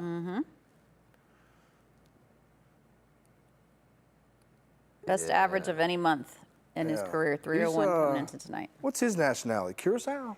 He is, He's Do they have a soccer team? yes, they do have a Do soccer they? team because Kenley Jansen is from Curacao, and he and his wife were Okay. doing a bunch of stuff for the soccer team. Let me check about Say It must Down. be warm in Curacao, right? It is. It's got to be.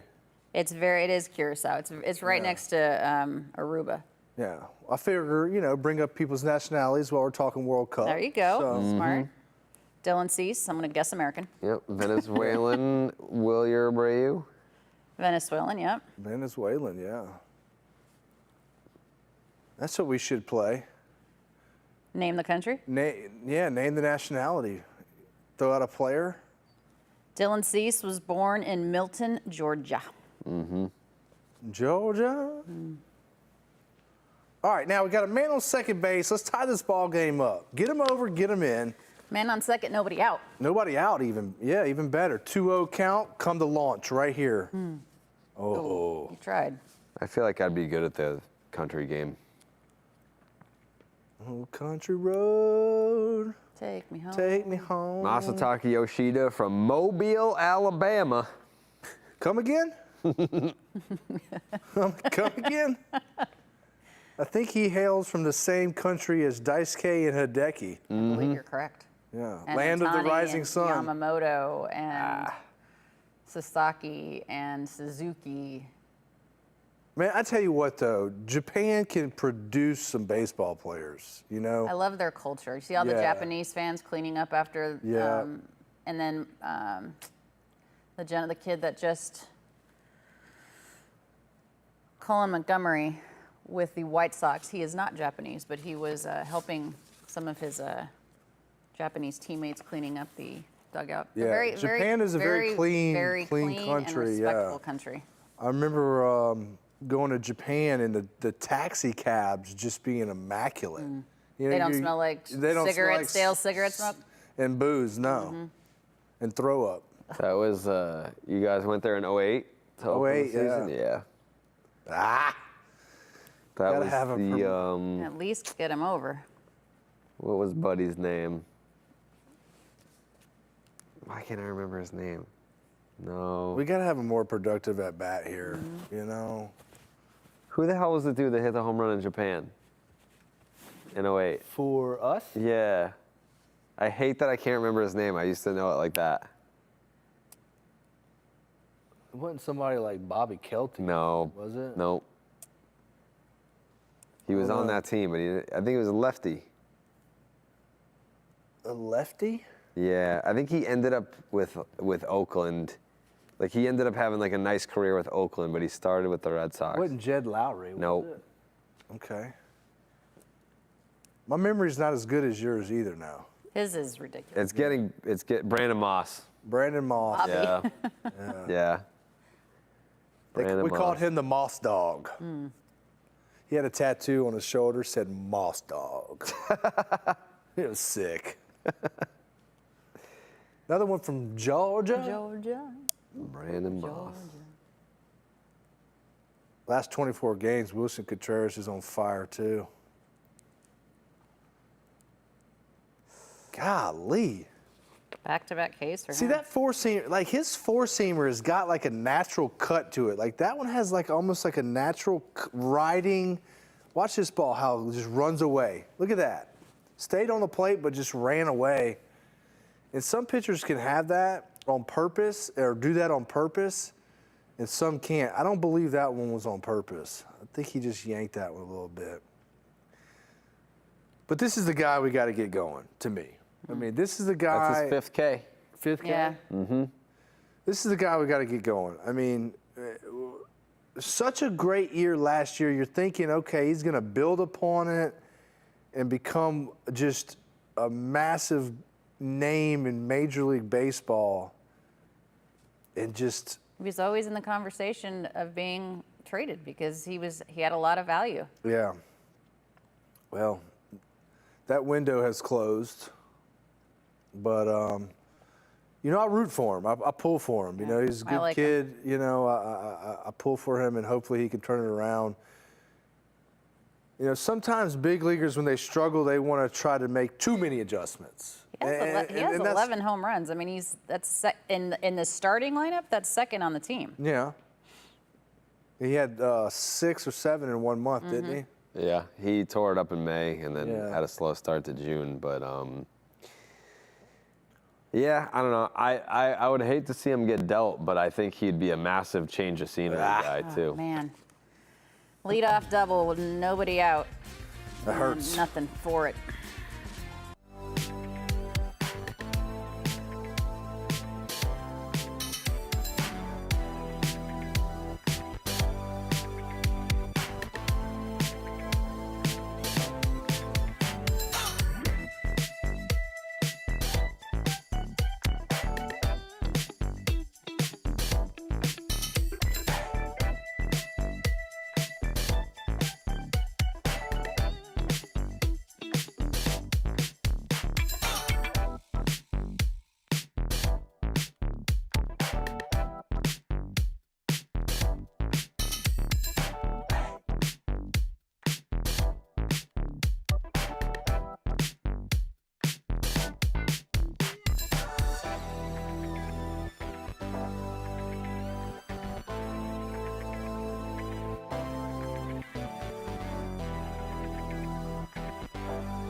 Top of the fourth here, back on Unobstructed Views. Vladimir Guerrero Jr., Alejandro Kirk, Kazuma Okamoto due up for the Blue Jays in a 1-0 advantage here. So just to put a bow on the Scottish folk taking over Boston, we on Fair or Foul the other day on the Nesson pre- and post-game show, I asked Jim Rice, Hall of Famer Jim Rice, very esteemed gentleman, if he would ever wear a kilt. And this is what he said. Would you wear a kilt? I think it depends on if it's wool or silk. I'm not wearing. I want to wear wool today. I would wear one. You yeah. wore wool unis when you played. That was dead, but now we didn't have. I We know. didn't have that. I understand, but I'm just saying, like, you're not immune to wearing. You know what? something I love fashion. I would wear a kilt to play golf in. Yes. There you have it. I'm shocked he said that. I am too. I couldn't believe it, but he said he would wear a kilt. He'd play golf with you. Every man should at least try to wear a kilt at least one time. And you have. You Yes. have worn a kilt. Tell us more Yes. about this. Here we go. Savannah Bananas, Fenway Park. You actually, like, that makes sense for you. Yeah. Like, you can Let me pull it off. Let me tell you how hard it is to actually pitch in a kilt, though. Why is that? Did you have much of a leg No, lift? because every time like I brought my hand out of my glove to like go back to throw, it would catch the kilt. Oh. It would like Okay. it would like almost like catch Catch it on and it? stop it and catch on it. Yeah. But I got the job done. Look at this. You did, yeah. Little flare to left field. Jared, you would That's wear the a ball kilt, I game. think. Probably not. My legs are too skinny. I can't really. That's why I wear pants when it's 106 degrees out. So I don't know that I'd be rocking a kilt. It's not because I don't like the style. I would rock. Like if you were to give me Pap's legs, yeah, I would wear a kilt. Sure, sure. See, I wore like sliding. They call them sliders. Yep, I know Shorts that. I know underneath sliders. mine. Now the question is, and I ran into a Scotsman going to Fenway the other day, and I asked him that. He said a true Scotsman Free ball it, wears nothing. 100%. Yeah. Yeah, Underneath. they're just raw dogging it. Dang. Yep. I mean, they So- drink so much, they don't feel anything anyway. No. And it's easier for them to, potty when they don't have anything to take down. Yeah, I guess so. Just pop a squat. So what did he ask you for? He asked me for an autograph, and he actually said he would be willing to trade his skirt, or he called it something else. Oh, yeah? He called it like. Was it like a tartan? No, I forget what he called it, but he said I would trade you for an autograph if I autographed his Scottish Red Sox. They gave away some Red Sox. Sure. Yeah. So he was going to give you his kilt. And he was going to give me his kilt. And, I'm kind of thinking maybe I should have taken him up on that deal. But I did sign his shirt. Nice. And I said, you know what? And you let him stay clothed? You stay clothed. We don't need to get undressed here, a block from Fenway Park. All the kids. Yeah. That's cool that he knew who you were, though. Like, my read on it was that they were just like, yeah, we're going to Massachusetts to watch soccer, and this historic ballpark is there. I guess we'll go while we're there. But the fact that they can. Oh, yeah, he knew. And he was like, Jonathan! Jonathan! I was like, oh, God, this drunk guy. And he was as pleasant as could be, Good. man. Yeah, they It was seem to awesome. have had, they've embraced our city, and they seem to have been very well received. There was a bunch of Scots that rented an Airbnb in a local neighborhood here, and at 6:30 in the morning, they were out playing their bagpipes, and instead of the residents in the area and the neighborhood getting upset, they went out and they just joined them, and now it went viral. They had some pints together, they had food together, they broke bread together. So it's been a cool experience, I'm sure. I wouldn't join them at 6:30. What? I would not join them at 6:30. No, I mean, I wouldn't like it, but I would. No. The thing is they are probably still awake from the night before. Oh, I don't think they've slept. I don't think they've slept in 4 days, to be honest. There was a man that went diving in the Charles River. Oh, is that him? I would not dive in that. No. Because Nor would it's- I eat any fish out of the No, Charles no, River. it's not. Listen, no. But he Look doesn't at him know. go. That's awesome. All I right. remember Gotta some love dude that. jumped in there during the 04 parade. Nomar Garcia Parra has an unbelievable story. Did he rescue someone? Yes, he did. About two girls that were, this was regular season, two girls that were so drunk. And I'm not going to tell the story as well as Nomar has told it before because I don't have the accent, all the things. Anyway, there's these two girls that were overserved and absolutely inebriated, walking back to wherever, right? Nomar and Mia lived in an apartment or a condo or whatever that was pretty high up with a, well, I'll have to finish Yeah, we'll the pick that story. up. I wanna hear it. I Yeah, wanna it's, hear it, it's yeah. good. I'll be right back.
right, guys, welcome back to Unobstructed Views, presented by Blue Moon. As we get ready, you see Jaron Collins there throwing out the first pitch, twin brother of Jason Collins, the first active person in any of the 4 major sports to come out as gay. This is, of course, Pride Night. So just wanted to wrap up that story really quick with Nomar Garcia-Parra. So anyway, he and Mia lived pretty high up and whatever, and he sees these 2 girls walking or whatever, or he hears them jump. They fell into the harbor. Okay, so they fall into the water. They're completely drunk. Nomar basically like runs out of the house and goes into the harbor. He's like taking them out. Like their purse completely falls in. Their stuff's all over the place. He gets these 2 girls out. I mean, imagine being super drunk and falling into the water and not really having your wits about you, right? So he gets them out. Mia comes down, the whole thing, and they're good. And again, I apologize for the Boston accent. You're Nomar Garcia-Parra. You're Mia Hamm. I play soccer. Kick. And these girls are like trying to tell Mia and Nomar that they play you're Nomar motherfucking Garcia-Parra. So we saved 2 girls from drowning. So if you ever talk to Nomar, ask him about that story. I will ask him. Yeah. You're Nomar Garcia-Parra. That's pretty. I play soccer. You got to be pretty wasted. I mean, they were. Yeah. I mean, they had like the medical vehicles, first responders. I mean, they could have drowned easily. If I was hammered and I fell into the Charles River and Nomar pulled me out of the water, I'd be like, so I died? like this is what it's like after that? Here goes your boy Durbin. Don't you need something from Durbin? We, No, not tonight. No. You didn't take Durbin anything tonight? I did not. No. I should have, though. Comes the heater up and in. No, he left it out middle. He left it out middle. Drop. Oh, God, that's 2 that Straw has robbed. That is 2 that Straw has robbed. My goodness. He's robbed them twice, yep. First one on a little come-in play, and then he goes in and robs them on one behind him. So he's got them both ways. Ugh. This is a great catch, though. I mean, to me, anytime an outfielder that's a visitor can come into Fenway Park and go back on a ball in that corner of Fenway Park. That's 3 bags if he misses it. Yeah, that's a triple if he misses it. But to be able to go back into that corner and make that play behind you, because if you make one wrong step, that's a triple. And he made every step correct, right to the ball, A to B. Got to tip your cap to him, man. Yep.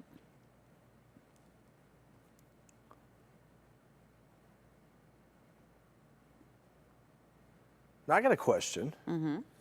Is the Pride logo and the Ford logo, are those superimposed? They are superimposed, Okay, because yes. I was going to say, if the Red Sox grounds crew had to sit there and paint it. No, it's all superimposed, and they can change it as obviously as the game goes on. I'm going to say that's pretty good by the grounds crew. For it not to be scuffed up or walked on or rosin all over it. I need this guy to get going. I mean, I need him. I need him to be whoever he was expected to be. You know. That's going to be Swing and bunt. 2-3. The old 23. Alejandro Kirk, man, for his, how do I say this? Stature. His stature. his where I was body. going. Yeah. He's a thick boy. He His can stature. move. He can move. Yeah. He can move. Built like a fire hydrant. Alanna loves to watch him run the base. I do. It's very opposite of Yoshida. Yes, it is. But I mean, you know, like Meyer, you're just sitting here saying he's had enough at bats in the big league level. He's been here long enough. I'm still waiting to see what The adjustments. his first round projection to come to life. You know. I feel like this might be who he is, though. I have a sneaky suspicion. I feel like it's Ian Stewart 2.0. Yeah, that this is who he is, and this is what you're going to get out of him. Ian Stewart had all the raw talent in the universe, but never made the adjustments or had the work ethic to last. He could have had a heck of a career. And then you have guys that don't necessarily. I mean, obviously everybody has natural talent to get to the big leagues that are there, but Myers if you don't not have a guy, the work ethic. Yeah, Myers not a guy that you extend. You don't give him an extension. You just let him continue to play, and hopefully he gets better. I think he will get better, but as far as like first round, top 5 pick, whatever it was, Yeah. 4th, Yeah. I don't think it's going to be like, wow, we're looking at a He's got superstar. He's got a lot of J.D. Drew in him for me. J.D. Drew was very talented, Pap. Very talented, but he only made un All-Star game. Is that for real? He made one All-Star game his entire career. Yeah, but you know what? He was the MVP of that All-Star game in 08. Yeah, but still, I mean, That was the guy should have made 4, 5, 6 All-Star teams. Did he walk? I think that was he more won. indicative of the voting, though. Like, he's had, like 08 was not his best statistical season, but it was the year that he made the All-Star team. Yeah. That year with Atlanta, that was probably his best year of his career. Yeah, but he was the type of player that he would go very cold and very hot. You know, there was like no in between for him. I feel like Marcelo Myers the same way. Like, you're either gonna get When's he been hot? That's what I was going to say. I haven't seen the hot streak you're yet. either gonna get like a really good game out of him or kind of nothing. At least, like, he'll be consistent with the defense. Yeah, there's the double. No, that's a single though. Connor Wong coming through. Let's A go. walk and a single so far for Little Wong. 2 out. Isn't that Nate That's Eaton? Nate Eaton, yeah. Yeah, I told So you. you he did was- see him at Duncan. I did see him at Dunkin' Donuts. He big leagued the hell out of me. Did he see you? I feel like he should have seen me. Yeah. Yeah, he's a You are a pretty big big dude. guy. I mean, I feel like I would have bought him a coffee if he would have said hello. Did you say hi to him? No, because he was walking out. Like he was like. So you big leagued each other.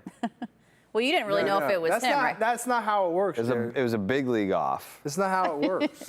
Okay. You're the veteran. I'm the You're veteran. the World Right. Series champ. World Series champ. All-time saves leader. All-time saves leader. 2 orgs. 2 ice. Yeah. Two ice.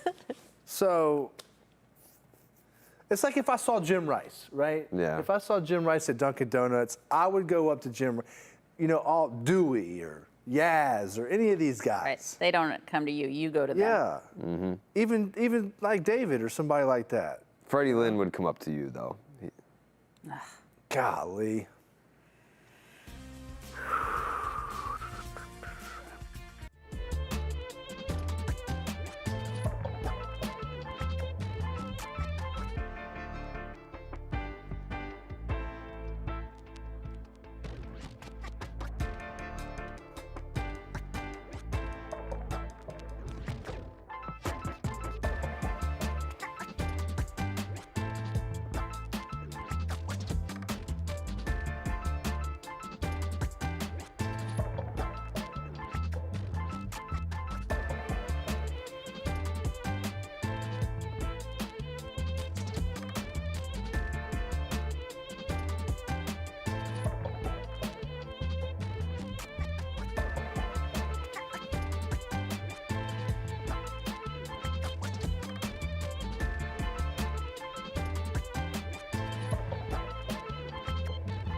Welcome back to Unobstructed Views, presented by Blue Moon. We are psyched that you are here. Jared, you had a enjoyable morning, like a bucket list item for you. Tell us more. Yeah, this was probably the best moment of my life, Alanna.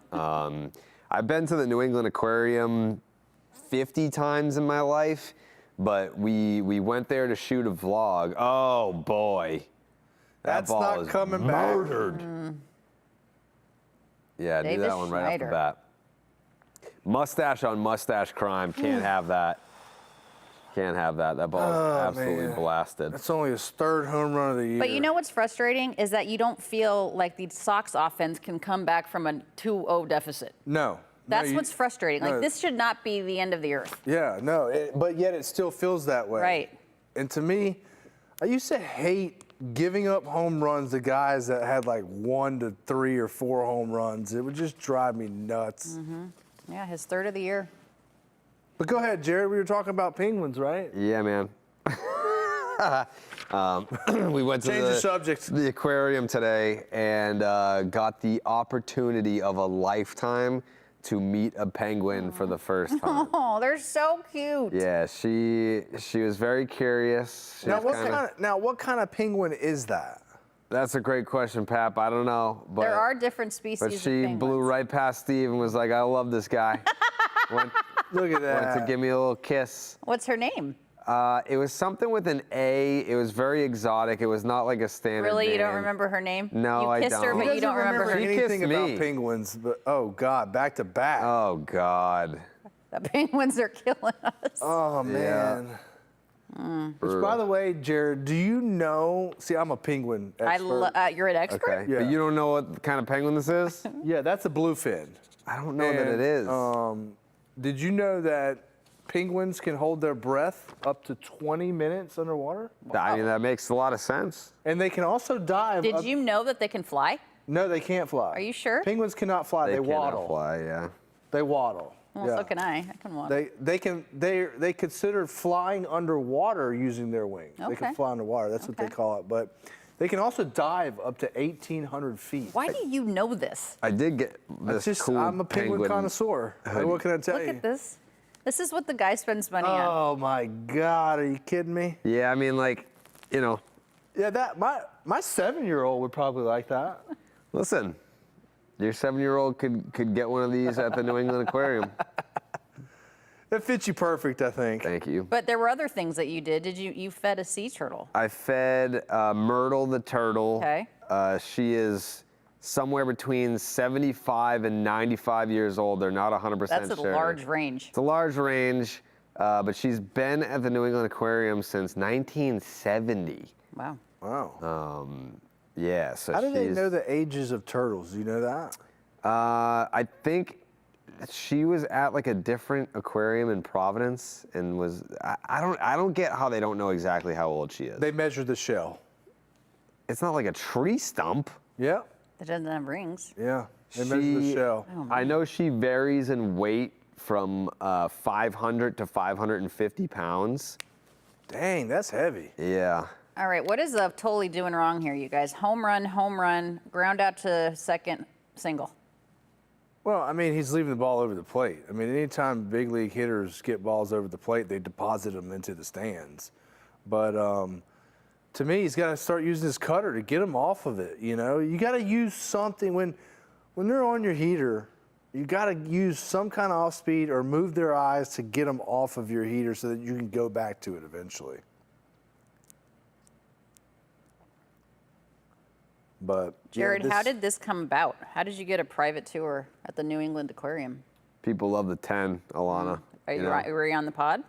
I mean, the whole pod went. It was, we kind of just reached out because we needed permission to be able to film at the aquarium. And then like, what is this all for? And we were like, well, we're section 10, yada, yada, yada. And they were like, we're gonna give you the tour of a lifetime, and they did. That's awesome. It was one of my favorite days of all time, and then the Red Sox game started. You're not the only one that has seen penguins, by the way. Alana, you see that pitch saw right penguins there? too. He felt his heater straight back, right? So he's on his heater. So he's sitting on it. So he's sitting on it. So you have to throw him something else. Okay. Thank you. Oh God, but he leaves that middle. It was down just enough. All right. So that ball was down below zone just enough. If that ball's up a little bit more, it's probably deposited too. And now you have this guy coming up. Yeah. Doesn't get any easier. No, even in like a down year, as far as the power is concerned, I don't like seeing this guy come up No. at Fenway. No, You know what's absolutely funny not. is he's got more stolen bases than home runs. Yeah, you certainly wouldn't think that. Oh, jeez. Great pitch to run on right there. He was an agent of chaos the entire postseason. Oh, yeah. Springer? No, Vladdy. Vladdy. Yeah, he was hitting like 350 with an OPS over 1,000. He was running wild on the base paths. Yeah, he was matching Shohei, which is crazy. That was such a good World Series. And that's the reason why they went Game 7. Mm-hmm. It was a big reason why they went all the way. And, I mean, shoot, possibly had a chance to win it all, you know? Yeah, They for should. sure. They almost did. Hey, Penguin guy, Yes, another Penguin trivia for you. I'm ready for it. Do you know what the tallest penguin is? The Emperor Penguin? Boom! Wow. Nice, kid. That's right. So Game 7 of the World Series, I was on a plane. I had just taken off when the final out was recorded. I was on a plane to go to Africa to see penguins. Oh, you've seen penguins too? I have. Did they talk to you? They did not. Okay, but that's there's just me one then. All right right. there. And I did not get a kiss from one either, but they were out in the open. They weren't in a confined area. They were allowed to be free in their natural environment. So there we are in South Africa with all the penguins behind us. Smell you. Sit down. Look at all those penguins.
Welcome back, guys. Red Sox are down 3-0 in this one as we make our way to the bottom of the fifth inning. Cedar Rafaela, Wilyer Abreu, Wilson Contreras due up against Dylan Cease. Right now, who I believe has 5 Ks on the night. The pitch count was getting up there, but he has certainly settled down as the course of this game has gone on. What have you seen from him? Cease? Cease. I think he's been dominating. I mean, he's throwing his slider, four-seam combo really well, and he's doing something that Peyton Tolley isn't doing. He's staying on the edges, and he's not missing middle. And when you miss middle in the big leagues, you get deposited for home runs.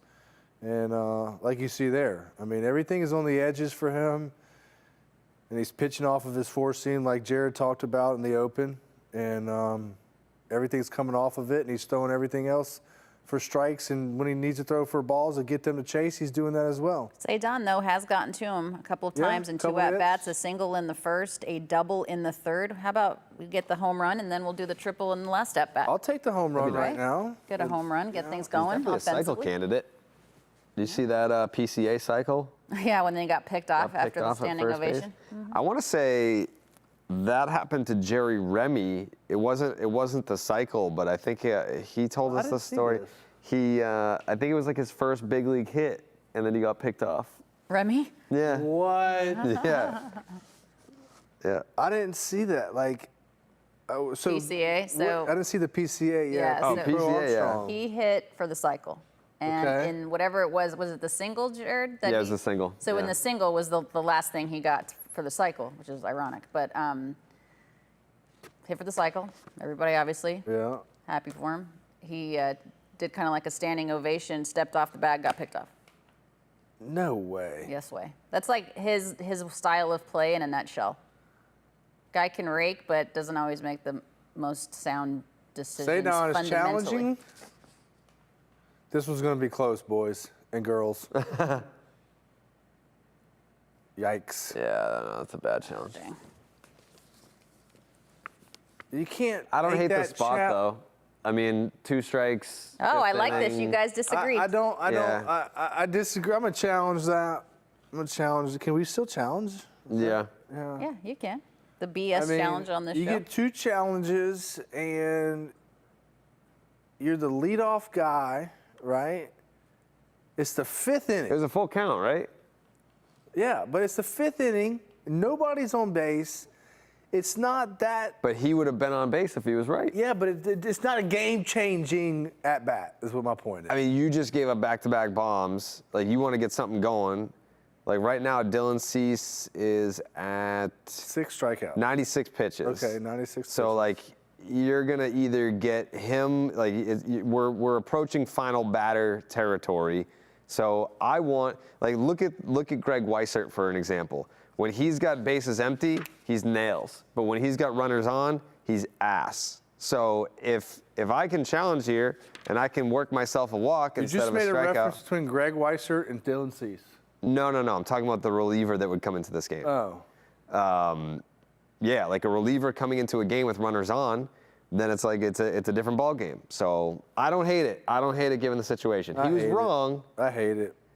but We need a bigger situation. even less so because you weren't burning your last challenge. You still have one.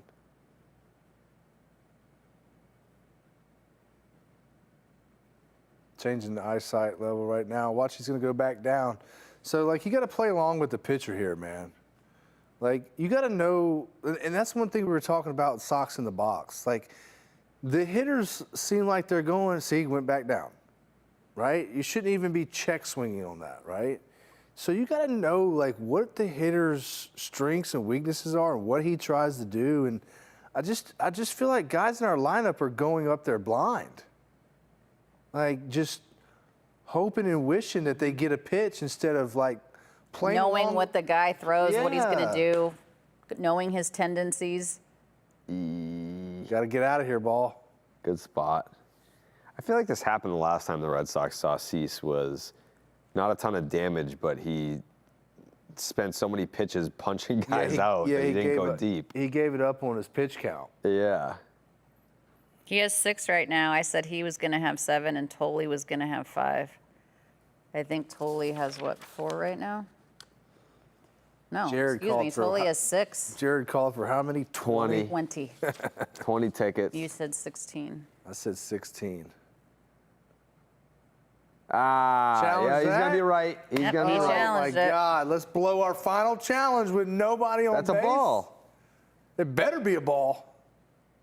Ooh. Okay. Okay. 2 walks for Willier tonight. Okay, so that's an egregious call right there. But see, right? that's the same situation. It's like, all right, like that's the difference between walking or punching out. And Cease is over 100 pitches now, so we're about to see a reliever, either this AB or next. That's not a good challenge unless it's an egregious miss. How many inches off the plate does it need to be? I say egregious is 0.6 to 0.9 and above. So over a half inch. Okay.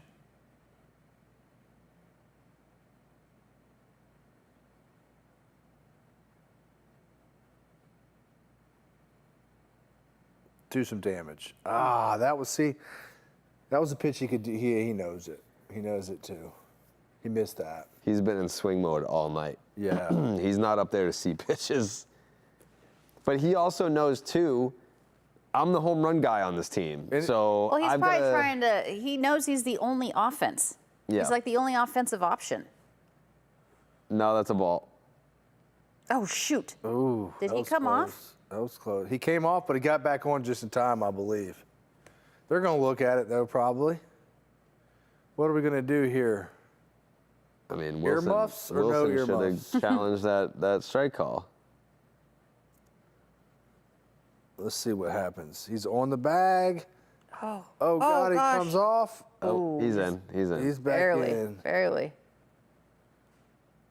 Can you call for time when you're on the ground, or do you have to do it with your hands when you're up? You can call, but your body has to like not be in motion. Like you can't be like. And the way, no. I knew that. I meant like, if his foot's on the bag and he's still lying on the ground, can he call time? Yeah. That's a good pitch, man. That's brutal. That's 3 strikeouts in a row for Contreras tonight. All swinging, because you said he's in swing mode. Yeah, yes. he's in swing mode for I sure. think he saw 3 pitches the last time he punched out too.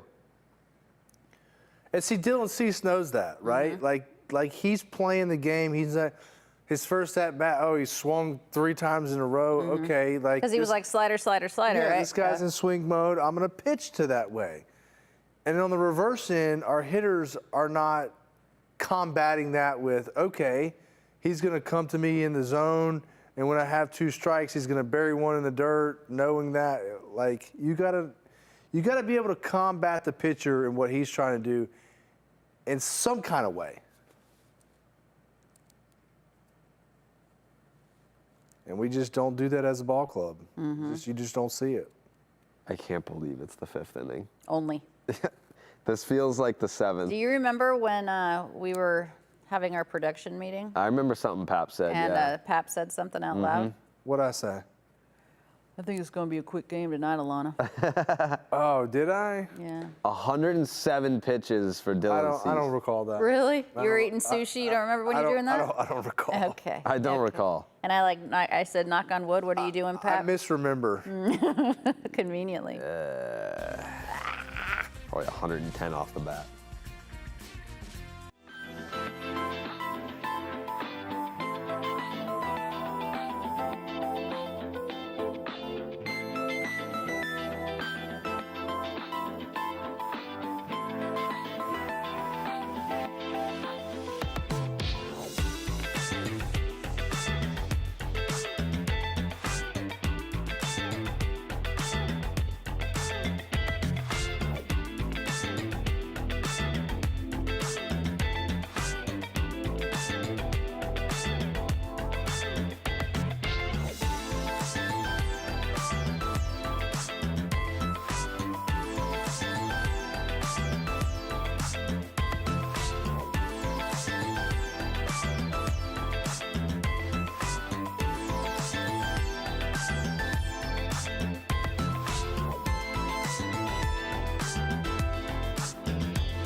We welcome you back. It is, top of the 6th now. Alejandro Kirk, Kazuma Okamoto, and Nathan Lucas due up for the Toronto Blue Jays. They currently have a 3-0 lead. Alanna, Rizzo, Jonathan Papelbon, Jared Carrabis with you. It is time to take a look at our bold predictions that we made earlier today. Now, so far, Peyton Tolley, he's done. So he had 6 Ks on the night. Dylan Cease, I'm assuming, is done, correct?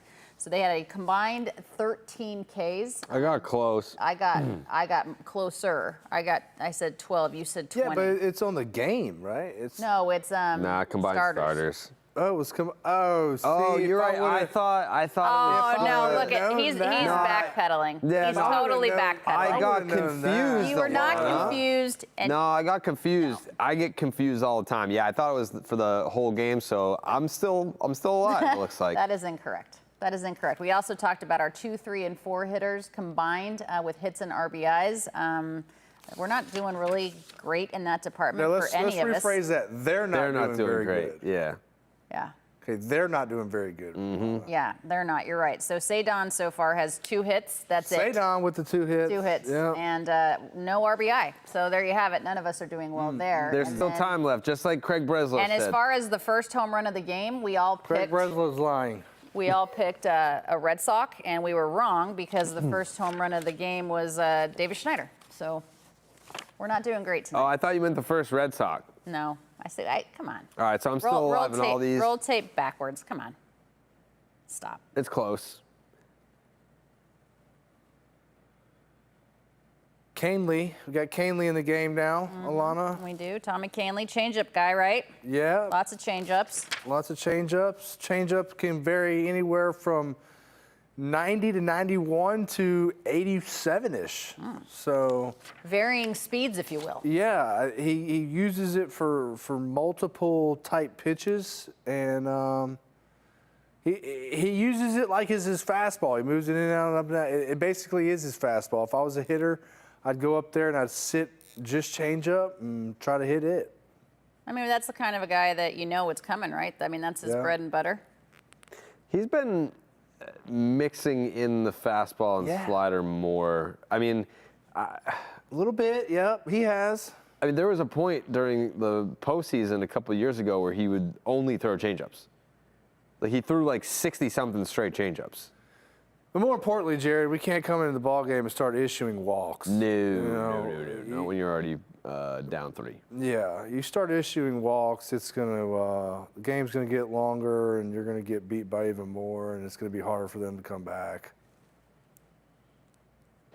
Yeah, I don't know what the stat is, but it's something, whatever. It's like, oh, losing after 6, losing after 7, losing after 8. It just gets more and more miserable for the Red Sox. Yeah. They're not exactly the comeback kids this year. They're not, and that's the frustration when you look at the fact 3-0 should not be insurmountable. No. No, when I was here playing, we'd laugh at 3-0.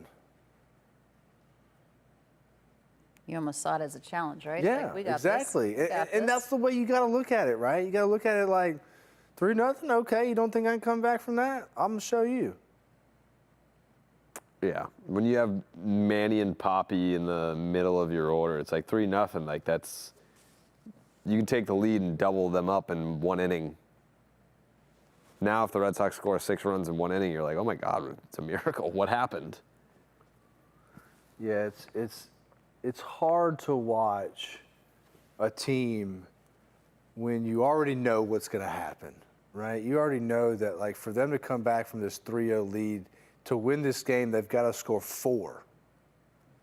Well, that was like that game in Tampa, the game after our last Unobstructed Views, where it was 6-0 Tampa, and then the Red Sox start to chip away, and next thing you know, it's a 1-run game, and Caleb Durbin's hitting home runs all over the place, and it's like, all right, all this for what reason?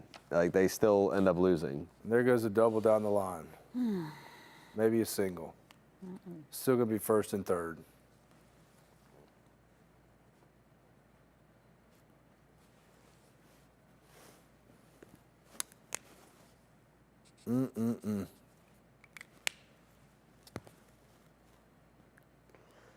Did you ever think about adding another pitch to your repertoire, or is it just I like? did. I did all the time. You know, I was constantly evolving and constantly. I added my slider more as my career continued. I incorporated a slider more and more and more just to get them off of my heater or get them off of my split. Yeah. What were you the most tempted to learn that you never got around to like throwing in a big league game? The knuckleball. Yeah. I really, in fact, Wake showed me countless of times. And I mean, I'd play catch with them and try to, you know, catch it. And What was the biggest difficulty? Just this, like holding back on the speed, the grip, like no, what's the way he threw it, because it'd be like pulling like down a shade, like you know, you're pulling the cord down, and that's how he threw it. He like pulled it down. And it's hard to think. I would think if you're pulling it down just for it to go that way. Yeah, it just popped out of his hand and I could never grasp that.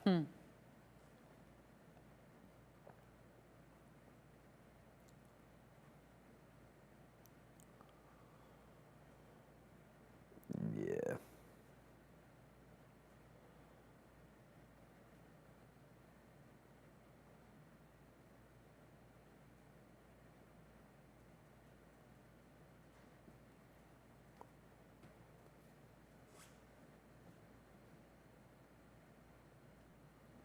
Hell of a stash. I just have to reiterate. 1-2 count. Canley needs to throw a great change up here, get him to roll over. 5-4-3 double play. Or Oh not. no.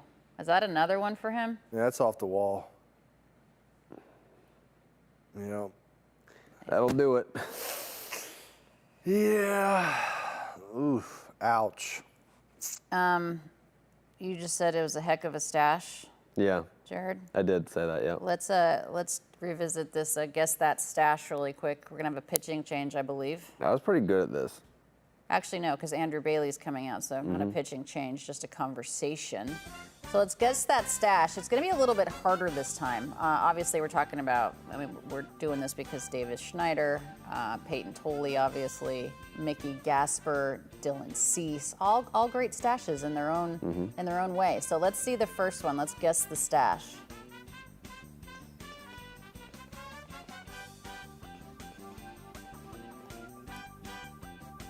Hang on, our machine, our machina is. That's Randy Johnson. That's Randy Johnson for sure. Yeah. Randy. Yeah. I'm also blind, so I Oh can't wait, really. I know, I am too. That looks like the kid Nestor that Pedro. Cortez? No, that's like the guy in Napoleon Dynamite. I have no clue. I feel like I have no Pedro clue who that from- is. Vote for Pedro. Yeah, Napoleon Dynamite. could be. Nope, I was wrong. I guess. Is it not Nestor Cortez? No idea. I can't really see. I'm gonna have to like get up and get close. I can't either. I can't tell either. I tend not It's to check really guys small out. from where I'm sitting. His nickname is A Month, Yeah. Mr. September. Oh, Reggie Reggie Jackson. Jackson. Okay. Oh my, that I did not get that. That is. Dr. Phil. That might be. Yeah, Oh my God, you're right. yeah. Oh. Oh man, good job. Eesh. I was gonna say Mike Lowell, but it's not Mike Lowell because it looks like there's hair coming down over the face. Yeah, and that's not Lowell. This is an actor apparently. It's not Johnny Depp. No. Oh, not. Oh gosh. Is that the Knicks fan? What's his name? No, not Cheat. What the heck is Ben this? Stiller? No. This guy's much older. Is this not? Oh my gosh. Danny Trejo. Yeah. Trejo. Yeah. Good one, Alanna. I'd have never guessed that one. Peyton Tolley. I can't tell. Romy. I was gonna say, like, what era? All right, 2 out in the inning. Yeah, if we want to refrain from any more damage here in the Red Sox and at least give ourselves a fighting chance, that'd be real nice. Real nice, Clark. Real nice. Real nice. This is a former Red Sox. Yeah, we have no clue. Can we just see? Please, can we just see? Wade Boggs. Wade Boggs. Mercy. Oh, that's a eastbound and down guy, isn't it? No. An actual Is that pitcher. Rod Beck? Yeah. Oh, it wow. Ah, Okay. is. Yeah, it is. He looks like eastbound and down guy. Yeah. oh, that's Cowser. Oh, it's an actor? He doesn't typically have a mustache. Oh, well, then I'm never going to get this. Oh, Oh, great let's get play, there. Durbin. Get there, Caleb. All right, we'll Yes. come back with the answer to this one.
All right, we're going to wrap this up here on Guess the Stash. So this is an actor, apparently, in his 40s, doesn't typically have a mustache.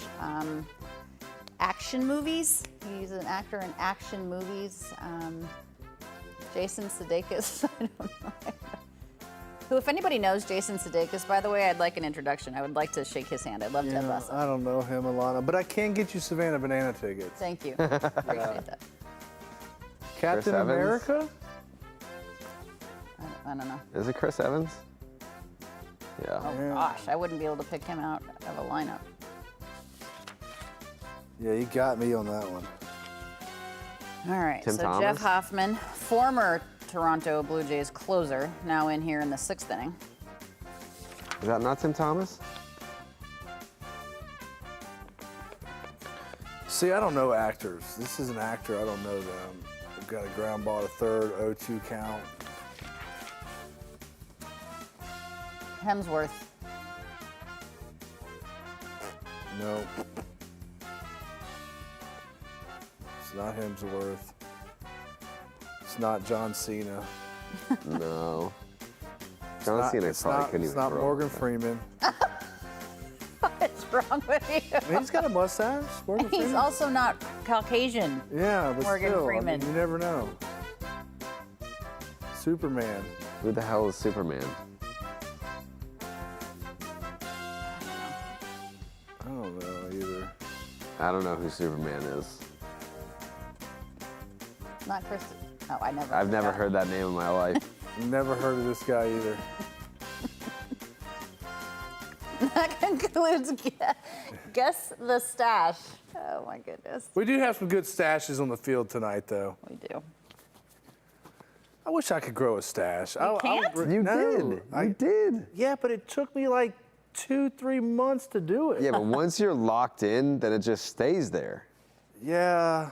When's the last time you shaved your beard and goatee area? 2011. Oh, it's been quite some time. Wow. Yeah. I grew my beard See, out. I can't deal with the itch. Like, you know that, The in-between that itch. 1 week where it just itches to hell and back? I can't deal with that. Yeah, the last time I had a clean-shaven face, Pap was still on the Red Sox. Wow. Wow. See, doesn't he look like W.B. Mason? Yeah, he does. W.B. Mason guy there? 5 innings, 4 hits, no runs. Yeah, I feel like we should have got to him a little bit more tonight, you know? Like, we built his pitch count up. They let him off the hook in the first inning. Yeah, we Let did. him off the hook. And you know, like, that's a sign of a good starter, too. Yeah. Right? If you get let off the hook and you come back and you dominate the rest of the game, that's what you want out of your starter. But we did have our chance in the first, Jared. You're right. And we let him off the hook. Let him off the hook.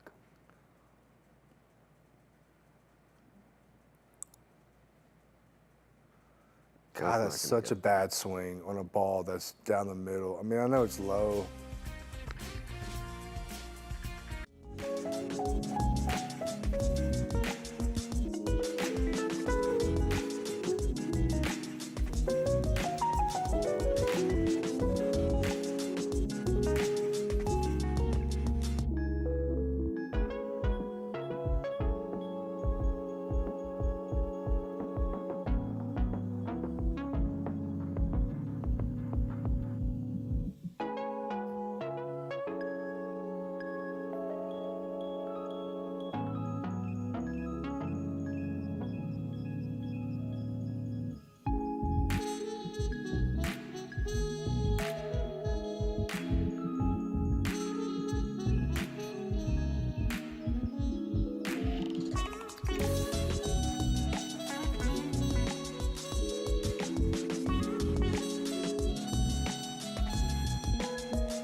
Welcome you back to Unobstructed Views, presented by Blue Moon. Greg Weissert out of the bullpen, the second reliever to come out of the pen after Peyton Foley started this ball game. All right, so Greg Weissert comes in with the clean inning, so that is good. We need that, right? You know, he's proven to us that you bring him in situations where guys are on the base and there's a little bit more pressure, he tends not to succeed in those situations. So as a manager, Tracy's got to find him situations where he could be successful, you know, get his confidence back up. As most importantly, his confidence. You know, as a bullpen guy, your confidence is everything. And so hopefully you can have a clean inning right here and start getting on a good track.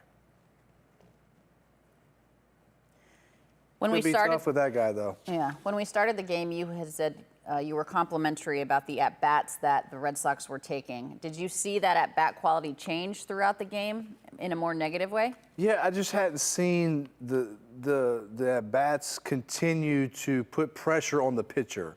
Like, there's a way as a hitter you can force a pitcher to come into the zone. Like, I think Jim Rice, if you talk to Jim Rice, he did it better than anybody else. He'd foul off pitches that were pitcher's pitches to make them come back in the zone to where they could make a mistake, and I get the mistake and I do damage on the mistake. They're just not doing that. The other day when I was doing pre and post game with Jim Rice, we were talking about obviously hitting and making adjustments and those types of things. And he was showing me a video in which Pete Rose was actually being interviewed and kind of going through things. And he was just talking about, 4 very simple things. Step up in the box, step back in the box, step in, closer to the plate, back away from the plate. He said, this is Pete Rose, who has, 4,200 hits or whatever the heck it is. He said, I never changed my swing. My actual swing. I just kind of changed my position within the box based on what the pitcher was giving me.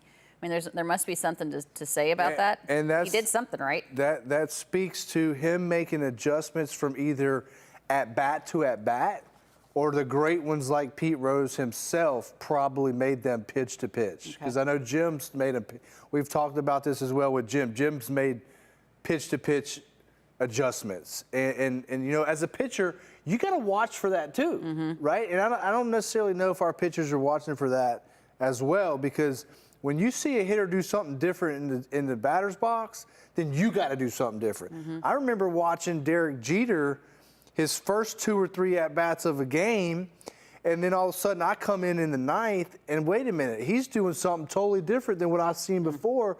So you got to be able to combat that. And with how young we are and guys still learning at the big league level, I just don't think we see much of it. Jared, they just threw the numbers on the board there on the screen of Weissert with guys on versus Weissert with bases empty. Why do you think it's so stark? You'd have to ask him. It doesn't look like it's not like your mechanics change. Like, he's not a starting pitcher, so it's not like, all right, well, from the windup and the stretch, like he's always from the stretch. So it's like, it's not a mechanical thing. Like, it has to be a mental thing where he's, That's caught. Should be caught. Oh, I hope so. Okay. Yep. Okay, 2 up, 2 down. I'll take it. But the other thing too about this series, if they say they get shut out tonight, I still think they win this series. It's obviously they've had their struggles with the offense this year in particular, but they got Scherzer tomorrow, who's been awful. Like, love him, respect him, Hall of Famer, first ballot. It might be time for him to hang it up. They're putting him on the mound tomorrow. And then Trey Savage is going in the finale, and he's been walking the world lately. 1, 2, 3. Good job, Weissert. All right, Weissert, the numbers good job. continue. Yep.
Bottom of the 7th is where you find us, and it is a 4-0 advantage for the Toronto Blue Jays. Connor Wong, Masataka Yoshida, Ceddanne Rafaela due up. Ceddanne so far one of the only ones with some offensive action. So far he is 2 for 3. All of that was against Dylan Cease. We welcome you back in.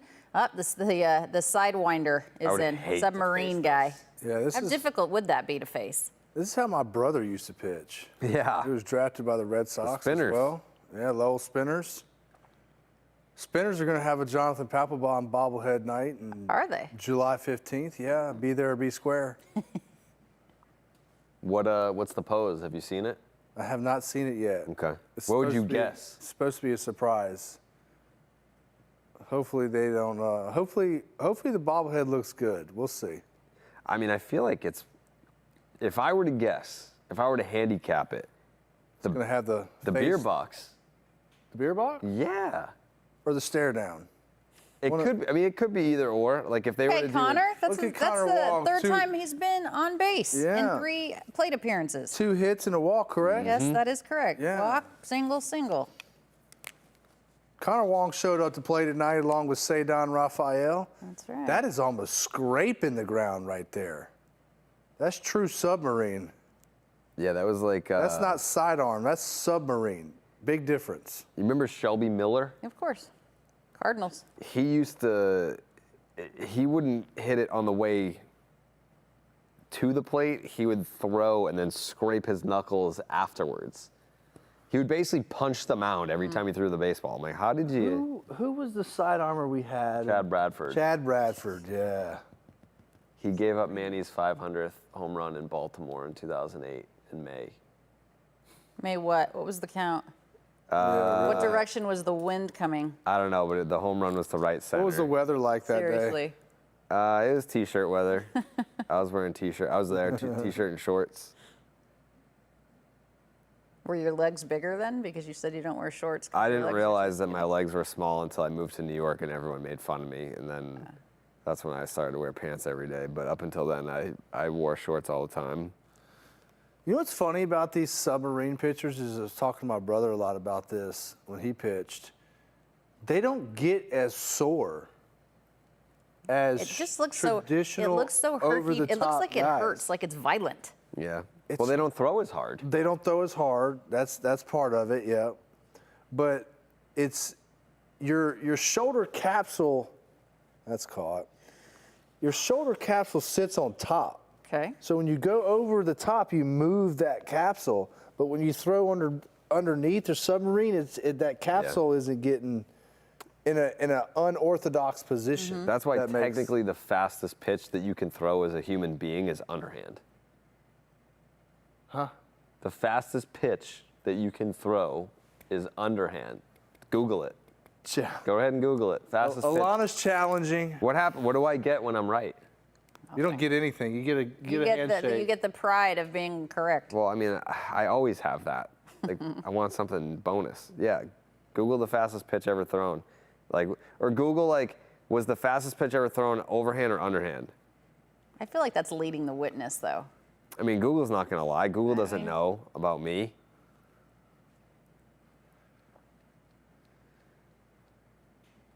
It's because overhand is the unnatural movement of the human arm. Underhand, I don't know. You got guys like underhand Aroldis is the- Chapman and Mason Miller throwing 105 overhands. You can throw underhand faster than that. You can. If you're comparing the fastest recorded pitches, overhand wins by a huge margin. The fastest officially recorded baseball pitch was thrown overhand by none other than Aroldis Chapman at 105.8 miles per hour in 2010. For underhand pitching, the best known examples come from softball. Elite softball throwers can throw underhand in the 70 to 80 mile per hour range. So I was correct on the challenge. No, I don't think you didn't search it correctly. Yeah, you gotta put it in there so it answers it to The where way he's that he right. wants it, yeah. I'm looking it up now. I need Ceddanne to get back in a better count, fight some pitches off Hitters here. count. There you go. Or no, never mind. I thought that was going foul. That's not a quality at bat, Don. All right, who we got up in the bullpen? We got Watson and Guerrero. Okay. We're going to get a scientist on this. Who? Bill Nye? I'll tell you what, Rowan's aren't dad. I the mediator in this? Don't I make the Yes. decision? Oh, God, no. Jared, you are the weakest link. Hey, you just did that show. Yeah. You didn't do so great. Yeah. Tell us about it. Technically, I'm not allowed to tell you okay. about it. All right, Yeah. never Got mind. the NDA. Never mind. Yeah. I wish When I could. does it air? I wish I could. I have no clue. Okay. I have no clue. We'll have to wait and see then how you performed. Yeah. Gotta wait and see. It's riveting.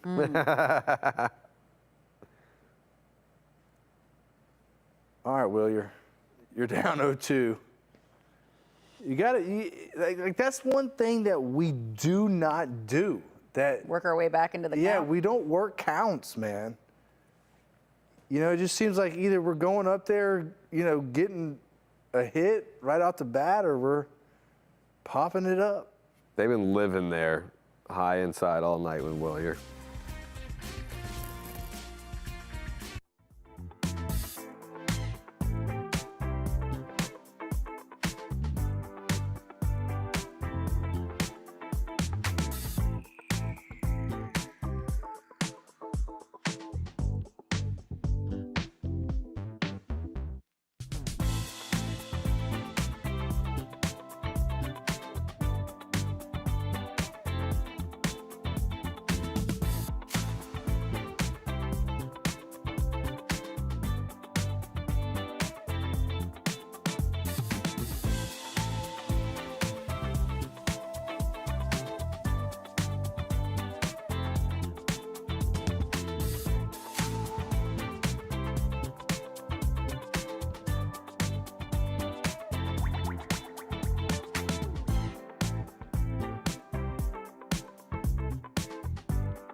All right, we welcome you back to Unobstructed Views. So that is our producer extraordinaire, Amy Kaplan, on the left, and Emma Tiedemann, of course, who does play-by-play for the Sea Dogs. And she also has done play-by-play for us on the all-women's broadcast last August 5th. It was Emma Tiedemann as the play-by-play, myself as the color analyst, and then it was Casey Hudson as the sideline reporter, and then our pre- and post-game show was Natalie Nuri, as well as Jen McCaffrey was on that broadcast as well, and we just won the Gracie is what that is called, and it is presented by the Alliance for Women in Media Foundation, honoring exemplary programming and individual talent created for and by women. It was an all-female broadcast and an all-female truck. So congratulations to everybody involved on That's the Gracie pretty Award. cool. So What's even more impressive is that you remembered everyone's name. Yeah. I actually, so for that game, I had my scorecard, and I signed it, and I sent it to all the different women that were in the broadcast at the time. They all signed it, sent it back to me, and I had it framed. That's It's the first ever all-female broadcast on Nesson in Nesson's history. That's cool, yeah. So I have that. Yeah, that is cool.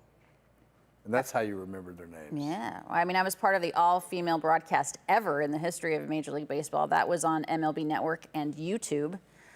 So I was a part of that one. That was the Tampa Bay Rays and the Baltimore Orioles a few years back. And then I got to be a part of the Nesson one, so Cool. it's a good privilege. Mama would be proud. All right, we got Watson in the game now. See if he can. White flag Watson. 0-2 count to 1-2 here. See if he can put him away. Are with you something. saying that we're waiving it if he's out there? Pretty much, yeah. That's Yeah, the that's case. pretty much what he's saying there, Alanna. I think he's going to have a successful outing right here. I'm not saying he won't. I'm just saying when we do see him, the game's usually over. Yeah, And it's that's not his good. role. Yeah, I mean, we he's need usually guys not like in. that, right? He's not in a role where he comes in where we're in the lead. That's for sure. Mm-hmm. Yeah. It's like garbage time in basketball. Not necessarily garbage time, Alanna. I wouldn't say that, but I mean, Sorry. because no, it's fair to say that, but you still have to have guys that get you through these innings so that you don't. You still have a chance for the series Sure. to win the series, Right. right? You don't And wanna these blow guys out are your just bullpen. these guys are just important part of piece of the puzzle and the Right. bullpen just as much as anybody. I mean, 2 up, 2 down so far. Yeah. Doing a nice job.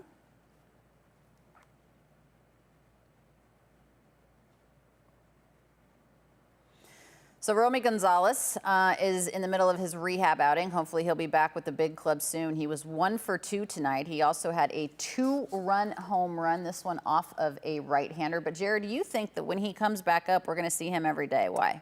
I think that this is a no-brainer to have him be the everyday second baseman who comes back. And I also think that there's a chance when, we were talking about who could potentially be moved at the deadline.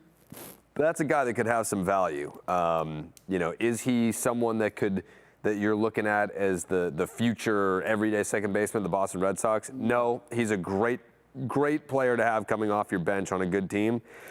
And I think a team is going to look at that and say, this guy makes us better today if we add him. So I just think he's going to be your best option if he's going to stay here. And if he's not going to stay here, he's going to fetch you something nice.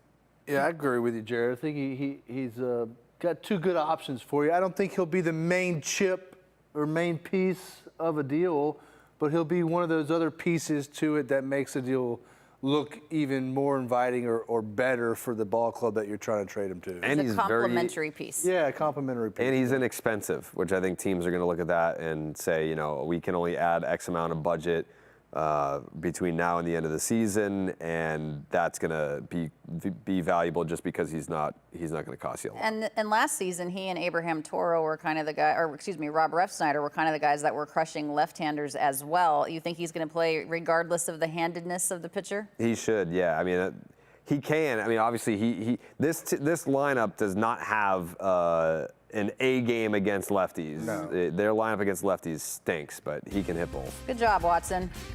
Attaboy.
All right, guys, bottom of the 8th, 4-0 is the score. The Sox have a lot of work to do offensively. Wilson Contreras is at the plate. So far, 0 for 3 with 3 punch-outs, but we know that he can hit a bomb.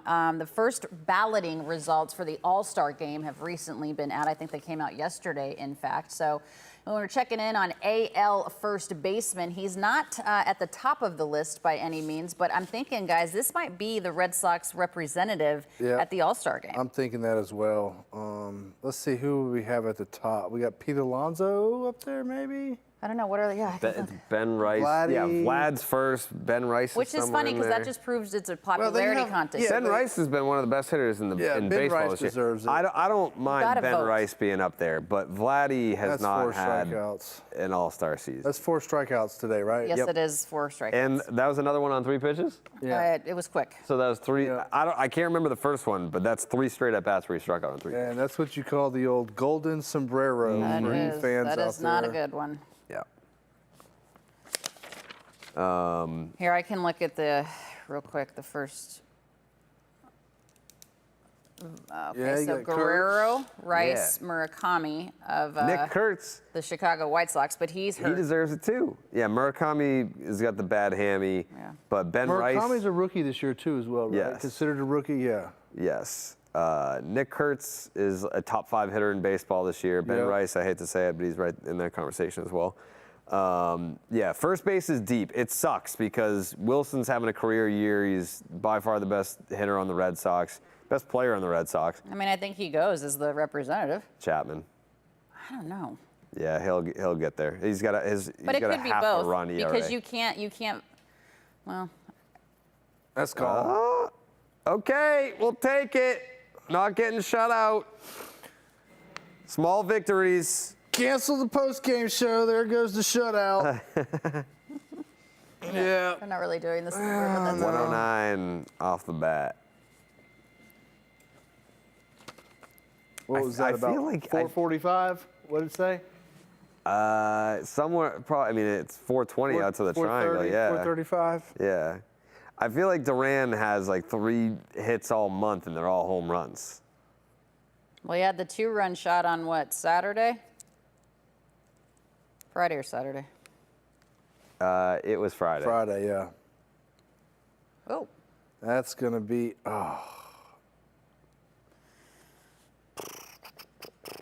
thought that was going to drop right there. me too. See, that's what, Caleb Durbin has been see, robbed 3 times tonight.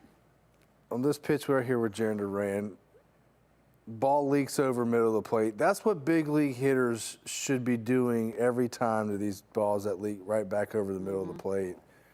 And unfortunately, you know, our lineup, when we get those, we don't capitalize on those types of mistakes. That leg kick is ridiculous. Yeah, it's His getting leg kick is going into the other batter's box. it's getting out of hand. Yeah. It's getting out of I hand. mean, Duran's got himself a nice leg kick, but it almost looks like a pitcher. This dude, look at that. Oh, That's a base hit. That's a It gap is. shot. Okay. So you're saying there's a chance. Like we said earlier, bullpen for Toronto Blue Jays is not that good. No, it's not. You already saw Hoffman, though. Yeah. He came back in the 6th, didn't he? Mm-hmm. Yeah. Yeah, I think he was the first guy out of the chute. he was. Yep. I mean, come on, Meyer. Do something. Just don't throw him a fastball. It was Hoffman and then Rogers. Submariner, yeah.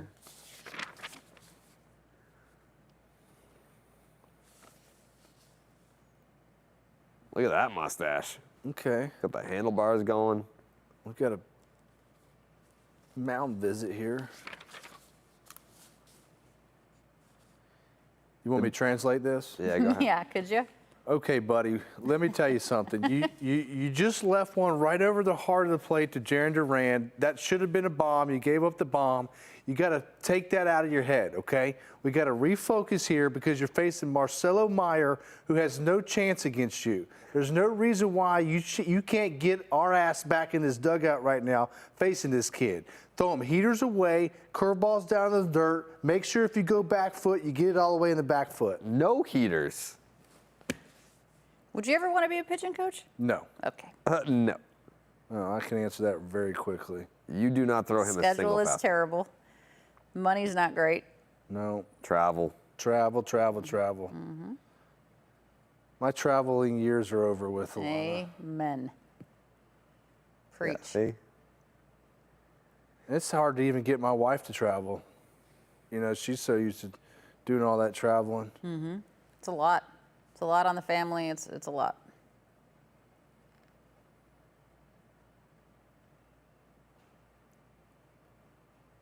Soft.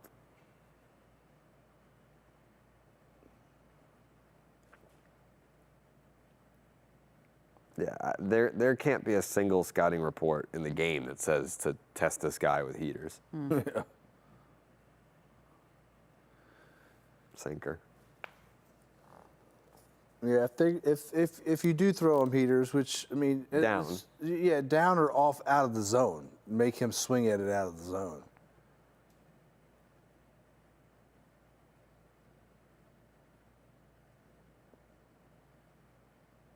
Yeah, there you go. That's all you got to do. It's a strike, but that's a tough tip. Yeah, but if he could throw that pitch again, Yeah, go for it. Tip your cap. I mean, he's Yeah. done. He's You can cooked. have it. You Yeah. can have that. Wouldn't doubt it to see that if we saw that pitch again. And there it is.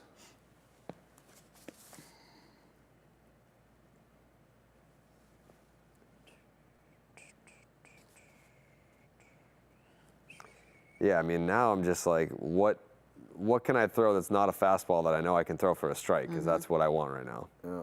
Sinker down and away.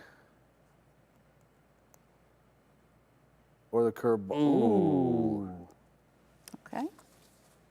Oh, Mustache Mickey. Oh, speaking of mustaches. Is this his first AB since? It is. Oh. Yeah. Well, not of the night. I'm saying like since he had the groin injury. Oh. I'm not sure on the groin injury, but I know this is his first at bat tonight. Me too. Some people are calling him the best baseball player to ever have the name Mickey. Yeah. You got a long way to go, kid. Who did you say the other day was the heartbeat of the city? You tweeted that somebody, IKF. was it IKF? I Yeah. thought you were going to do that tonight for somebody else. Pitching change. Oh, they're afraid. They're afraid of Mickey Gasper. Cowards.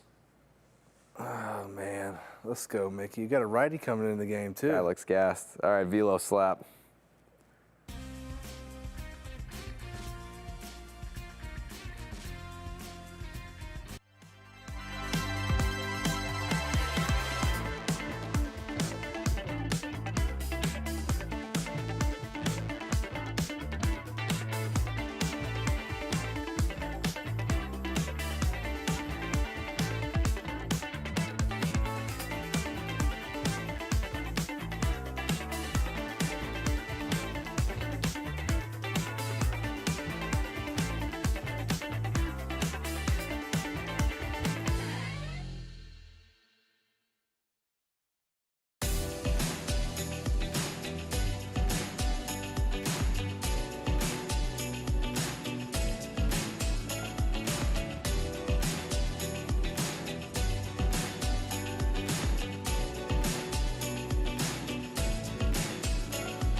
Nance was out there for not very long. Another reliever coming in to face Mickey Gasper, who is pinch hitting now for Connor Wong. Obviously, Mickey Gasper can stay in the game as the catcher as well. We shall see what happens there. But, I mean, this is a guy that's making the most of his opportunities when given the time to play, Pap. Yeah, definitely has. You know, he came up in a situation with the Boston Red Sox where if you had offense and you produced offensively, you were going to play. And he came up right away, started producing offensively, and earned himself a little bit of playing time. And, it's interesting with us carrying 3 catchers. I believe he's the reason why. You just can't let him go because he has some offense left in him. And I feel bad for Narvaez. yeah, but this is a business. Is what have you done for me I ely? understand. You can feel bad for him all you want, Alanna, but that's not how this business works, unfortunately. I understand the, obviously the pitching matchup here and the pinch hitting because of the reliever that's coming out of the pen. But Connor Wong, 2 for 2 with a walk, kind of having a, hot hand there. You okay with Mickey coming in for this or leaving Connor Wong in there?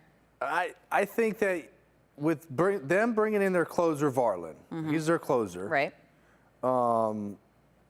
I think that Mickey hits right-handed pitching, batting from the left side better than Connor Wong hits right-handed pitching, hitting from the right side. Okay.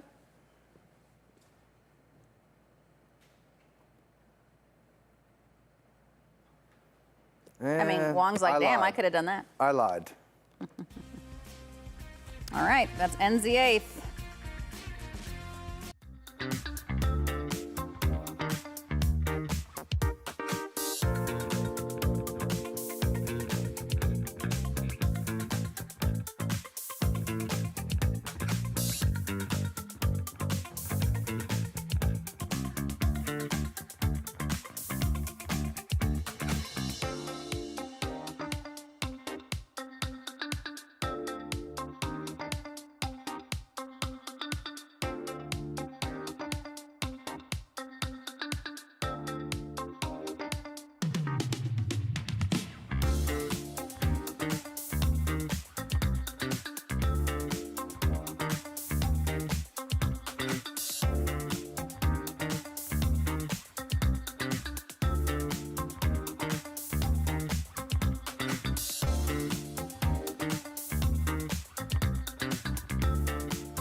Guerrero coming out of the pen to face the order of Davis Schneider, Andres Jimenez, and Miles Straw. Of course, both Davis Schneider and Andres Jimenez have had tremendous games offensively, and Miles Straw has been great defensively, robbing Caleb Durbin of a couple of hits for sure. Sox down to their final 3 outs after this.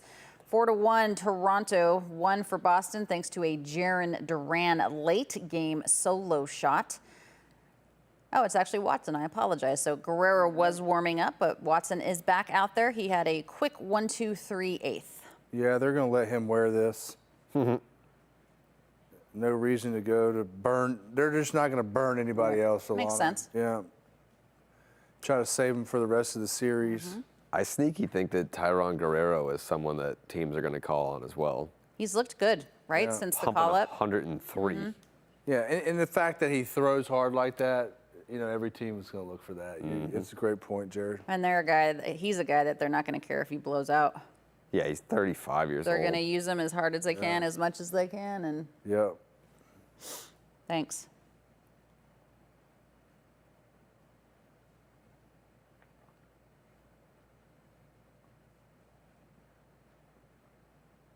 He threw 14 pitches last inning. Yeah, so he's good for 25, 30 pitches. And then he'll have an off day tomorrow, assumingly. Do you remember I know you were a reliever, so you're not in there every single day generally, but a 16-game stretch, that can wear on a team, no? Yeah, for sure. It's a mental grind more than anything, Alanna. It's a mental grind, and it's a grind to make sure that you show up every day healthy, and it's a gas break, right? What do I need to do today? How much of it do I need to do? Do I need to push the gas today? Can I push the gas a little bit, or do I need to ease up off? Do I need to push through these workouts, or do I need to be ready for the game? There's so many different aspects that come into it when you go through those 16-game stretches. Come on, man. We're trying to bunt. Were you a workout pregame guy or postgame guy? I did both. You know, I did both in my career. But I will say I tended to I like to work out pregame more. Yeah. It didn't tire you out? No. I just bang down a couple Jaegers and some coffee, and then finish it off with some Red Bull. Get all jacked up.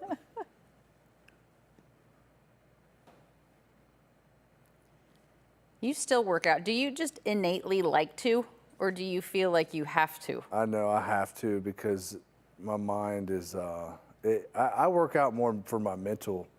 For your mentals? Got to check your mentals? Yeah, my mentals is pretty whack, Alanna. I don't keep those in check. Yeah, it's a bad place to be. Yeah. I can go down the wrong railroad. What about you, Jared? Obviously, you skip leg day, according to I you. don't anymore. I'm working on it. I'm working on it.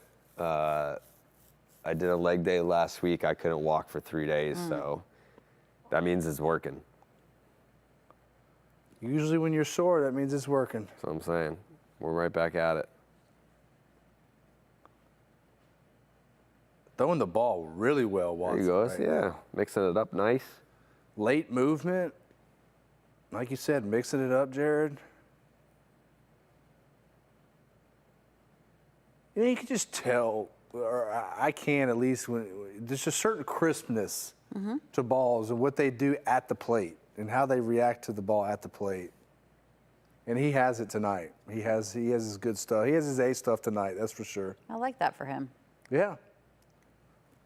I mean, it sounds kind of pathetic, but I do mean it as a compliment. It's got to be a confidence boost to be brought into a game where it's like, we're not getting blown out that bad. It's a safe situation for Toronto. Yeah, no, yeah. Like, you're not coming in with a lead. You're not coming in Definitely a not a tight blowout. game. But yeah, it's not a blowout. Like, it's still a winnable game, or it should be at least. And this should be a confidence booster for him, Jared. Yeah. You know?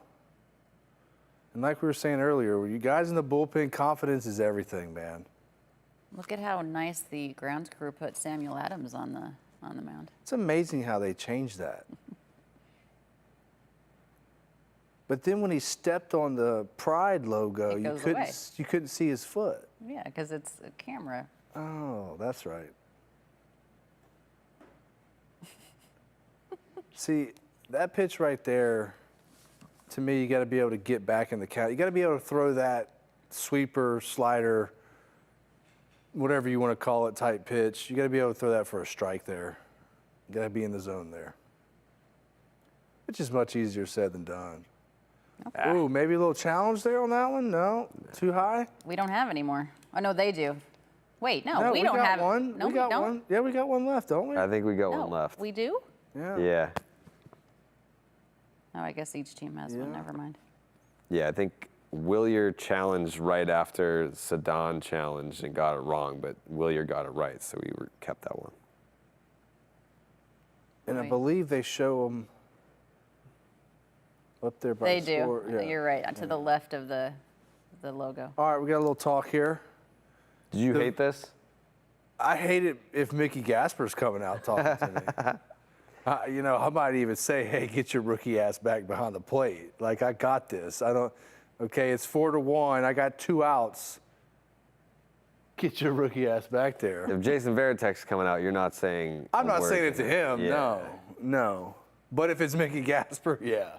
Trying to think of who else was backing up back then. Doug If Mirabelli. Salty Lamaki is coming out Salty. there, I say, hey, Salty, get your ass back there. If Ryan Lavarnway is coming to talk to you. Yeah. If your life Oh, depended. shit. Are you kidding me, No. dude? Over everything. That'll do it. Good. Thanks for watching. Oh, 7th home run of the year. Jeez, That ball is pissed off. that's on the Mass Ave. Tattooed. It's on the Mass Ave right there. And that's why he's white flag Watson.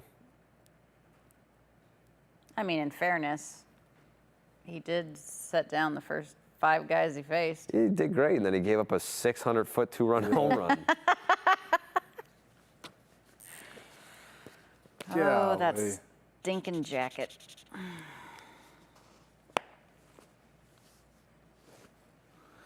Yeah, Springer owns us. 20 does. career bombs against the Sox. Yeah, I mean, he probably is, you know, Jeez, that's all he had to watch when he was at UConn. I mean, yeah, Lee, that ball's up middle, and that's what big leaguers do. Smile and watch it. Yeah. Golly. Now this game's really out of control.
This is it, guys. Unobstructed Views bringing you to the bottom of the 9th inning. It's a tough hill to climb. 6-1 Blue Jays, and it looks like it's going to be Masataka Yoshida, Cedar Rafaela, and Wilyer Abreu at the plate.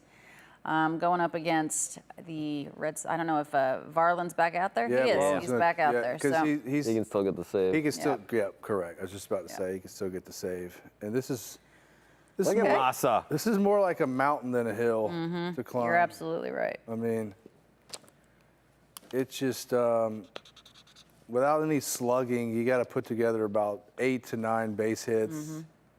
Yeah, you got to lengthen the lineup and pass the baton and get guys on, and this is not something that they've done well At all. this year. Yeah. Scottish soccer fans probably think this is the worst baseball team of all time. They're not wrong. They're not wrong. Yeah. They probably don't understand what's going on, though. Uh-oh. Maybe they do. I don't know. I apologize, Scotland. Uh-oh. Oh my gosh. God, break your back. Caught that behind his head? Mercy. Yeah, Jared, I'd be surprised That's if there 3 really good defensive plays tonight by their outfield. are any fans left. Sorry to Yeah, cut you there's a off. few fans. No, you're all right. Look at this. Yeah, he's a wrong read, but The the hell? God. last minute makes an I adjustment. think he lost it in the lights. I feel like his arm was going to come out of its socket. I mean, what do I have to do?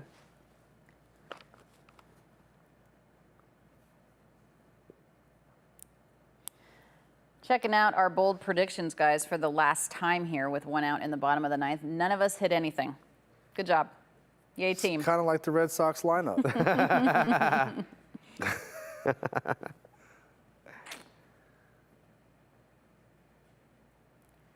Nice. They said that they were going to give me Abreu if he hits one here, even though he was not the first person in the game to I'll hit a give home you run. that. Okay, Yeah. thank you. Yeah, I'll give you that too. And I was closest on the strikeouts, by the way. But you guys said it was for the whole game, and it was Yeah. only starting pitchers. Oh, gosh. Oh, boy. Well, guess I don't get that one. Nope. No. Varland's nasty too. This time we all lose. Sub-1 ERA, like a .7 WHIP. This guy is. What's the K per 9? Oh, it's got to be at least 9 to 10. I would say Even more? north of 10, yeah. Yeah. I mean, tough sledding right here. Chance for a 5-strikeout game for Wilson For a Contreras. close. Oh, yeah, for Contreras. Yeah. Yeah. Ugh. If 4 is a golden sombrero, what's 5? Platinum. Platinum, yeah. Yeah, that makes sense.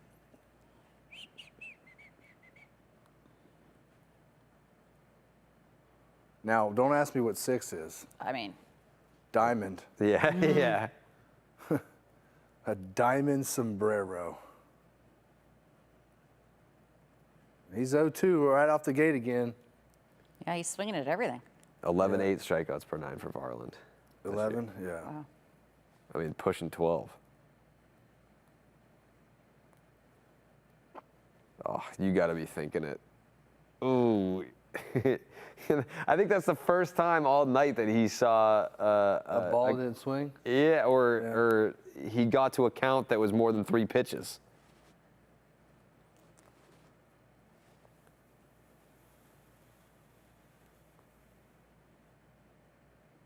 Okay. I think there's a lot of Scots still there because I hear some chanting going on. Probably the only people that are still there. Yeah, they're the only guys that are still there. You're either a Blue Jays fan or you're from Scotland and you're just like, we might as well stay. Why would we leave? Yeah, they so. Yeah. Mark, our producer, said nobody from the U.S. is still here. There's Anybody no from chance. Toronto still there, and Scotland is being well represented. Yeah. USA has gone to bed. If you're from the U.S. and you're still at this game, you're an employee of Fenway Park. You're a loser.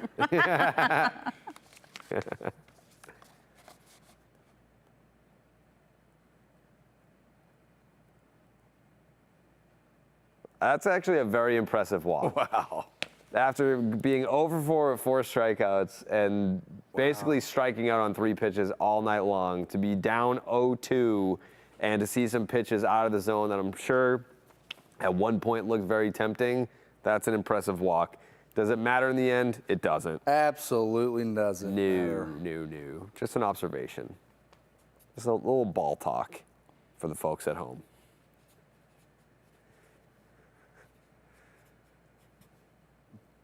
Yeah, Varland, don't be walking, guys. With the mound visits. Come on. It's a 5-run game. Get your chubby ass back behind the plate. Wow. He is. He's a thick boy. He's a catcher. It's kind of what they're like. I mean, Connor Wong. Is not. He doesn't have a catcher's body, though. Right. He's very athletic. He looks like he could play second base. Mm-hmm.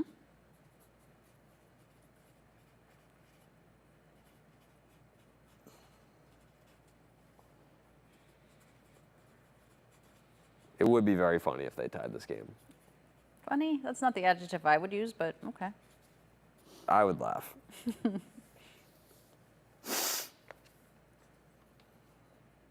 Ugh.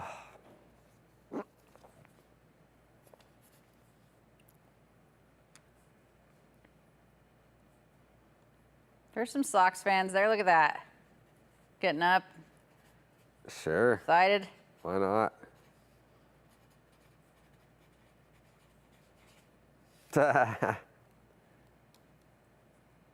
Okay. Yeah, he didn't even see that ball. No.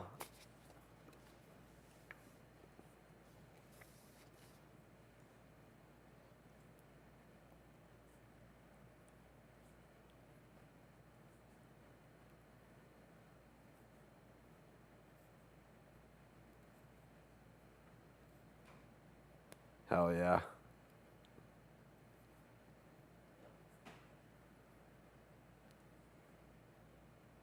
Good night, Irene. Later. Hundo. Oh boy. Blowing shundos. All right. Well, that's gonna do do it for this one. Still an opportunity to win the series, but again, some work to do in game 2 and 3 against the Toronto Blue Jays. Of course, you can see it right here on NESN tomorrow. Thank you guys for watching Unobstructed Views presented by Blue Moon. Sox dropped this one 6-1 to the Toronto Blue Jays. Do not forget to switch over right now over to NESN to catch the post-game show. Tom Caron and Jim Rice. Jemai Webster will be in the clubhouse. We appreciate it very much. For Jonathan Papelbon, Jared Carrabis, and our entire NESN Plus and NESN 360 crew, I'm Alanna Rizzo. Unobstructed Views is on next on June 26th. It is a Friday. It is Jared, it is Jonathan, and somebody else because I will be at the Hardy concert. We will see you next time. Have fun.